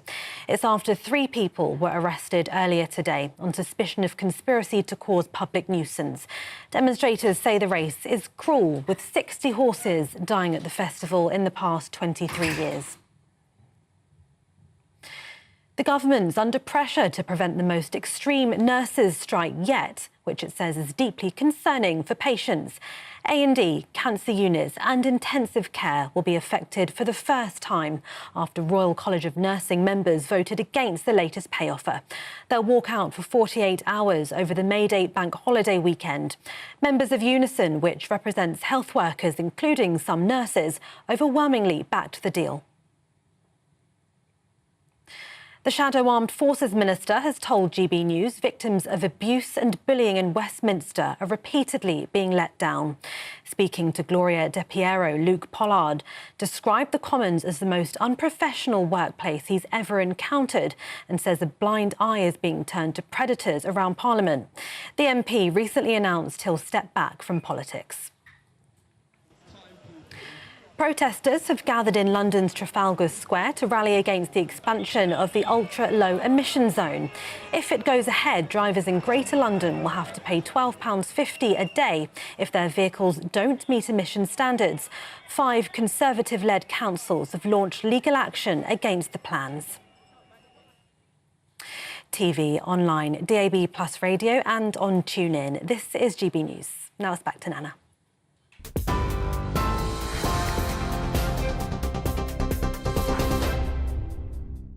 Thank you, Tatiana. Stay with us on GB News. Lots more still to come.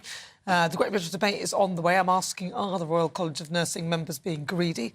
Now, the RCN have rejected a 5% pay rise offer, which other groups have accepted. Are they being simply greedy? What do you think? Coming back after this.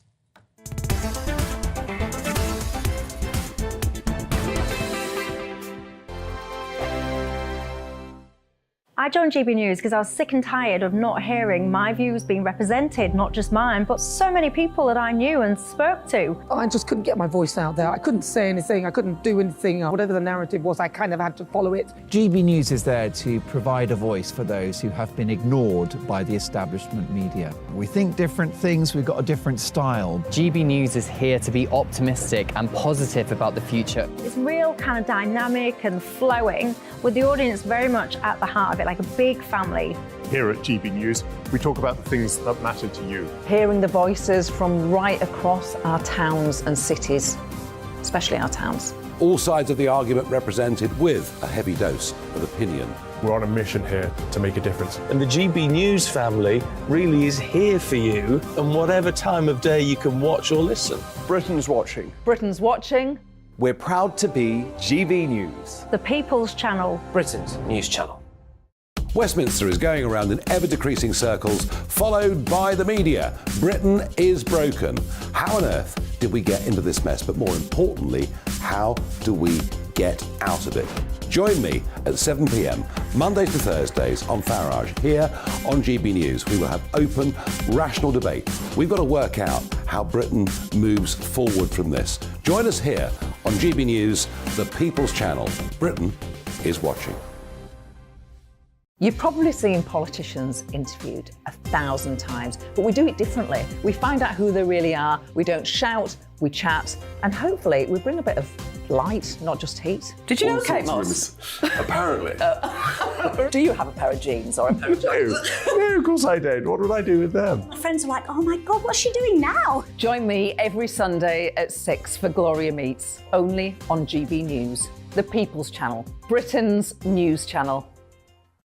I'm Jacob Rees-Mogg, the Member of Parliament for North East Somerset and a former government minister. For years, I've walked the corridors of power in both Westminster and the City of London. We need to have the arguments, the discussions on how we make it better. Crop failures, famine, war, suffering on a scale completely unimaginable. We are putting the cart before the horse. As Charles I said at the scaffold, he was the true defender of liberty. Yeah, I've completely derailed the conversation. Join me Monday to Thursday at 8 p.m. on GB News, Britain's news channel. I'm Mark White. As GB News Home and Security Editor, I cover those key issues that are so important to you. Our authorities, our communities doing all they can to combat violent crime. With the public services under unbearable strain, why are we still failing to control our borders? Defence, the first priority of any government, has been continually hollowed out. Can we trust our politicians to protect the armed forces? Join me, Mark White, on GB News.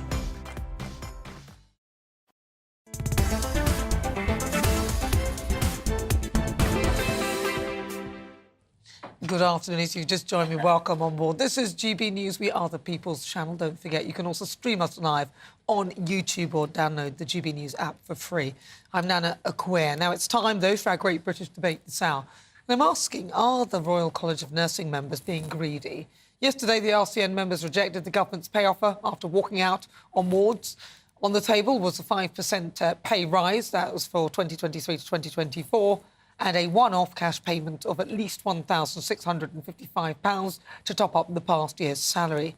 Now, members of Unison, which includes some nurses and ambulance crews, have accepted the pay offer, but members of the RCN will go on strike once again over the May bank holiday. So I'm asking, are the Royal College of Nursing members being greedy? Well, let's see what my panel make of that. I'm joined by broadcaster and columnist Lizzie Cundy and also political commentator Sam Dowler. Sam, are they being greedy? Look, 5%, most people don't get offered that. No, I know. But look, let's cast our minds back to the pandemic. Boris Johnson outside, number 10, banging on pots. Like, you know, these were people who were putting their lives on the line for us.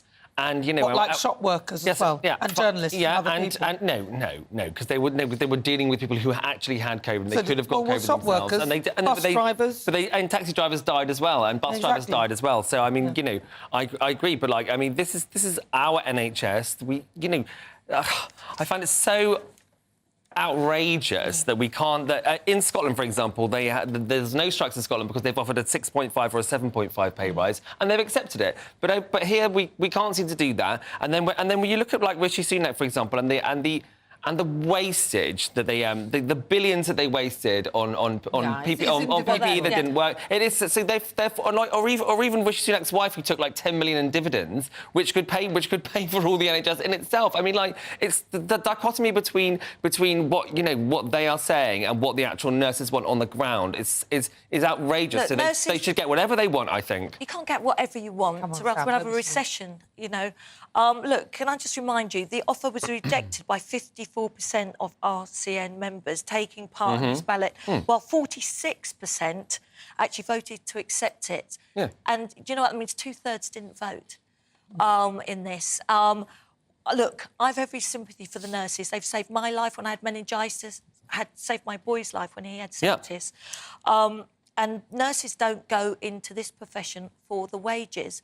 But the fact is, people are going to lose their lives, Sam. And it's very different from the train strikes where someone can't get to the other side of the country. Oh, of course, it's different. When, your son or daughter is in intensive care and they're worrying at the end of May that they're not going to be looked after, the sympathy for the nurses is going to ebb away. No, pay them the money they deserve. Pay them the money they deserve, because they are saving us on a daily basis. I mean, we all know the NHS. But the army do as well, and they can't go on strike. They do. They put their lives on the basis. They don't save our lives on a daily basis. They don't. I've just said I've got every sympathy, but if we give them whatever they want willy-nilly, look at what's happening in the whole world. We'll be in a recession. We can't do that. I'm talking of a difference between 5% and 6.1%. This wasn't acceptable. Richie needs to get round the table now and sort this. They might not accept that. Well, no, the government should have acted sooner. Yeah. The government have got to get round the table ASAP and do this now. Listen, I think, actually, this is what I would do if it was me, because I'm incensed that when people say politicians aren't being paid enough, yet they're being paid £86,000, I think that's more than enough. And I would actually like to see nurses being paid a lot more. So that's where I stand with it. Yeah. It's not right that they're paid such a small amount of money. It's such a brilliant job that they do. But I don't believe that the way to get that is through striking. I think, unfortunately, it cannot be. And I think that actually what we should be doing is, first of all, I personally would have scrapped the NHS and started again. I'd have started again, because it's all wrong. It's, they're trying to put a plaster on a gaping artery, which is not going to work, and just going to keep chucking more bad money after good money after bad.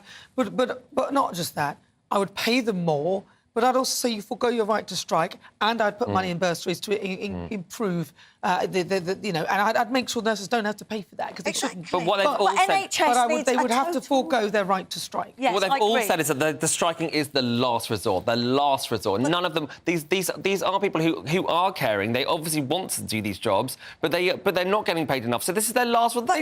They don't want to do this. What you're not grasping is the NHS needs a total urgent reform. Yeah, that's the problem. That's the problem. And they have got terrible working conditions, the shift work. It's so much more than just the wages. But the NHS is a shambolic mess. And if you mention it, it's like a political football. You're not allowed to. Well, I said scrap it, and you should have seen the abuse I got, but I think we should. I just wanted to say... And it's not being horrible, I just think that scrap it and start again. It's like a house. You think, I'm just going to build this house that's already, ramshackle thing that you think you're going to repair, and you end up spending more money trying to repair it. I say, I'm sorry, knock it down, start again. We need to start again. It's just not working. It is. I think obviously there are a lot of problems with the NHS, like more numerous to count. But I think obviously scrapping it would be. But also it's ingrained. The NHS is ingrained in British culture. I mean, it's something we should be really proud of. I'm not saying that you would put something in its place. I'm just saying that the premise that it exists, that it's free at the point of need. All these other health services that people are quoting, Australia, none of those are completely free. That's why they're so good. And also, if they don't do a good job, you can actually sue them, and there's some way or some recourse. But this is a monolith that is not with the times. It's not keeping in current day. That's why people aren't paid properly. In the private sector, these nurses will be paid. But you cannot tell. But when if you're not getting looked after, your own son is not being looked after in intensive care. If you're an A&E and you've had a really serious accident, you're still there 19 hours not being seen, your sympathy will ebb away, and the nurses will lose that. And the thing is, Dr. Larson, the co-chair of the BMA Junior Doctors Committee, went off on holiday. We're still getting paid while the strikes were going on for a wedding. He thought ahead. What's that about? These are strikes that he helped to instigate, but yet he was on fully paid leave. Right, let's bring in some of our great British voices and get their views on the topics we're discussing. Joining me is Alan McNeely in Grimsby, Julie Ford in Bedfordshire, Olivia Parry and Dr. Seshni Mudlia in Milton Keynes. I don't like this arrangement in this long row. I like this. Yeah, we're the square. Why have they done it the Brady What the Bunch. hell's going on? Right, this is all wrong. It's like people standing in a line. I'm going to start with Seshni because she's a doctor. Seshni, OK, what do you think? What do you think? Good afternoon, Nana. In no way I think that nurses are... Nurses, as we saw during the COVID, are the backbone of the NHS, and our NHS cannot work without the nurses. On a personal and professional level, working with nurses in the compassionate care that they provide day in and day out, it's clear that nurses are going on strike because they are feeling undervalued, underpaid, and they are understaffed. And Steve Barclay, Rishi Sunak and the government needs to meet the demands of the RCN. So nurses are not greedy. OK, let's go to Olivia Parry. Might as well do it in a line, seeing as they're on a line. This is really weird. Everybody look that way. And then the other way. Sorry, Olivia. You look absolutely fabulous. You look fit and healthy and the Thank you, darling. embodiment of what I stand for, because as you know, I'm a nutritionist and I'm passionate about health. Nobody goes into nursing to make money. You know, it's a vocation. They do it because they care deeply about their patients and they want to save lives. But I think they are underpaid. I mean, I highly value them. Like you, I nearly died and they saved me in intensive care. So, you know, what they do is a fantastic job. But I think things like, you know, maybe the student bursaries, why do they have to pay for their education? They shouldn't have to be written off. What about helping them with healthy food, for example? I mean, here, I live near Epsom, and during the pandemic, local companies gave nurses free vegetables and fruits. Well, I mean, that's a state. It just shows. It's It's an absolute state that should be happening, really, to be honest. Julie in Bedford. One more thing. No, not one more. No, Julie in Bedford. No. Julie in Bedford. Julie, save me from this woman. I think personally, for me, I don't think that they're paid enough. But I'm a little bit fed up of hearing it should be the government has to keep fixing all of these things.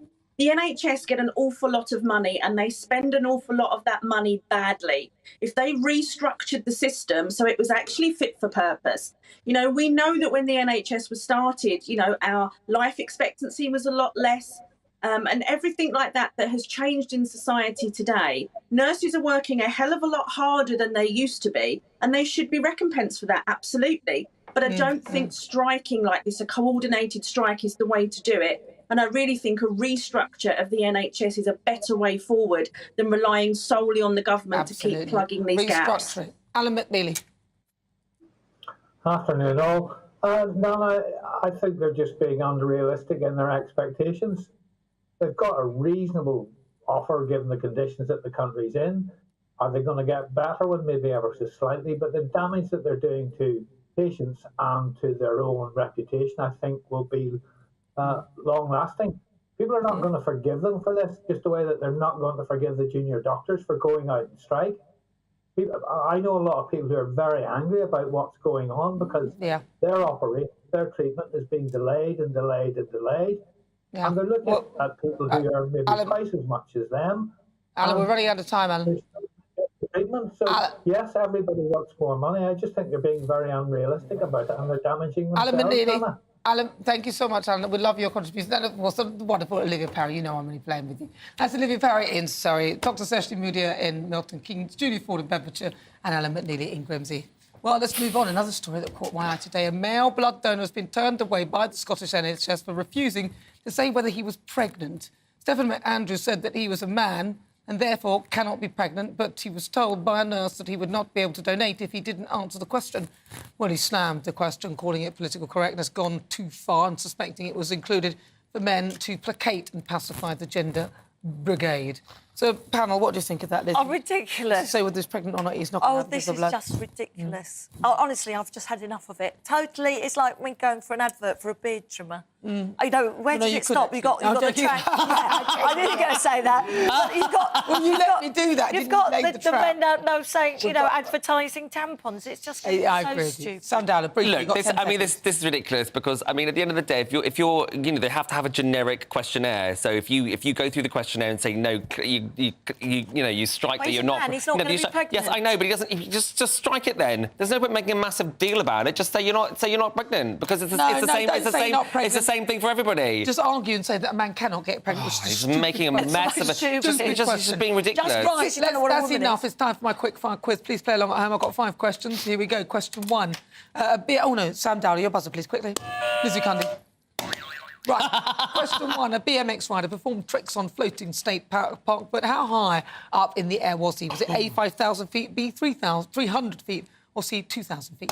Lizzie Cundy. C, 2,000 feet. C, 2,000 feet, Sam Dowler? I was going to say that. I'm going to say 5,000. It's C, 2,000 feet. Well done. In the air, the balloon set off from Charlton Park Estate in Wiltshire and flew 30 miles over the Cotswolds before touching down.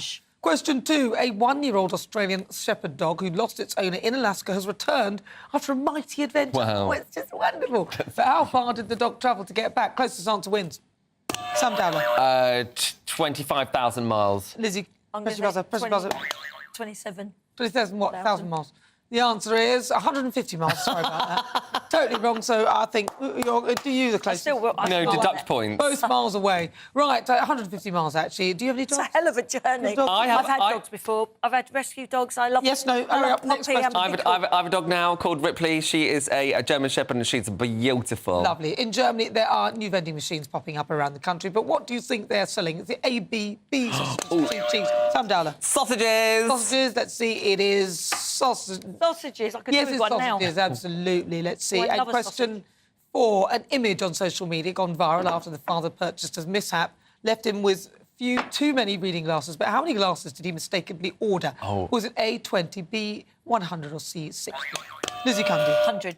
B. 100. What do you think? I'll say 100 as well. You think 100? Say something different just in case she's wrong. 60. 60 is the answer. Oh, you gave him that. That's helping. No, I still chose it, You Lizzie. wanted to say 100. One more. The Tom Arnold Cornwall. He ordered 10 or 12 pairs after misreading the quantity in the order. Now, final question. Now, He needs to go to Specsavers. Now, after an earlier disruption, the Grand National did end up going ahead. But was this year's winner Noble Yeats true or false? Lizzie Cundy. True. It's true, Sam Dowler? True. Again, say something different. False. It's false. Hold on. Well, it's obvious. You're helping. I didn't help him. I don't know the answers either, but I mean, you would think you'd use your common sense, Mr. Dowler. Yes. I'm just going to pick the wrong. Not going to pick the opposite, Lizzie. We should do anyway. You should I don't know what the score is, but I think you may have won. I've got it. I win every week. It was the Corash Rambler, this year's favourite. Noble Yeats came 4th. Wow. Yeah, there you go. That was fun. There you go. At least they got off in the end. They were allowed to race. At least they were alive at the end of it. Well, thank you. Let's hope the protesters were as well. Well, they will be alive. Sticky on fingers. today's show, I've been asking, is Joe Biden fit to be the leader of the free world? According to our Twitter poll, it's gone up. Good. 8% of you say yes. I don't even know which crazy 8 people you are, or however, but 92% of you say no. One of them here. Thank you so much to my panel broadcaster and commentator Sam Dowler, also broadcaster and columnist Lizzie Cundy for joining me today, and as ever, thank you to you for your company. What's going on? I'll be back tomorrow with the fabulous Christine Hamilton and Danny Kelly at the brilliant time of 3 o'clock. Do not miss it. Enjoy your evening. Thank you.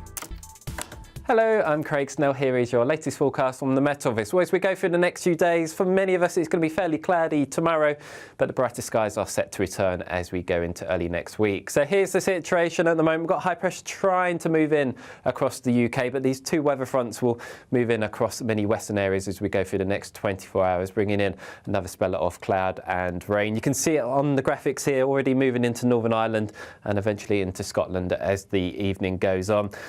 For many eastern parts, actually, it's going to remain fairly dry with some clear skies, maybe the odd mist and fog patch. But also here, we could just see a touch of frost. But further west, where we see the cloud and rain, it should be a fairly milder night compared to recent. So tomorrow, for a lot of us, it starts off fairly grey. Could just see some brightness across the east, but generally a lot of cloud around, some outbreaks of rain too. Quite light and patchy though, mainly nuisance value more than anything else. But then going into the afternoon, brighter skies for Northern Ireland and Scotland. This may well trigger a few showers, but also feeling quite warm here in the sunshine. Could see highs reaching 17 degrees, but still quite disappointing where that cloud lingers across parts of England and Wales. Into the evening, A lot of the showers generally fading away, so as we go into the small hours of Monday, actually quite a lot of the UK generally dry. Some clear skies, especially across Scotland and also across some eastern parts of England. So here, again, we could just see a touch of frost, but where the cloud hangs on, it should be fairly mild for most as we start Monday morning. So going into Monday, again, a fairly cloudy start across the west, but the clearer skies across the east will slowly spread their way a little bit further westwards as the day goes on. So some good sunshine developing across the Midlands, central southern England, northern Scotland, and maybe also Northern Ireland too. And in the sunshine, especially come Tuesday, we could see highs reaching 20 degrees in the north.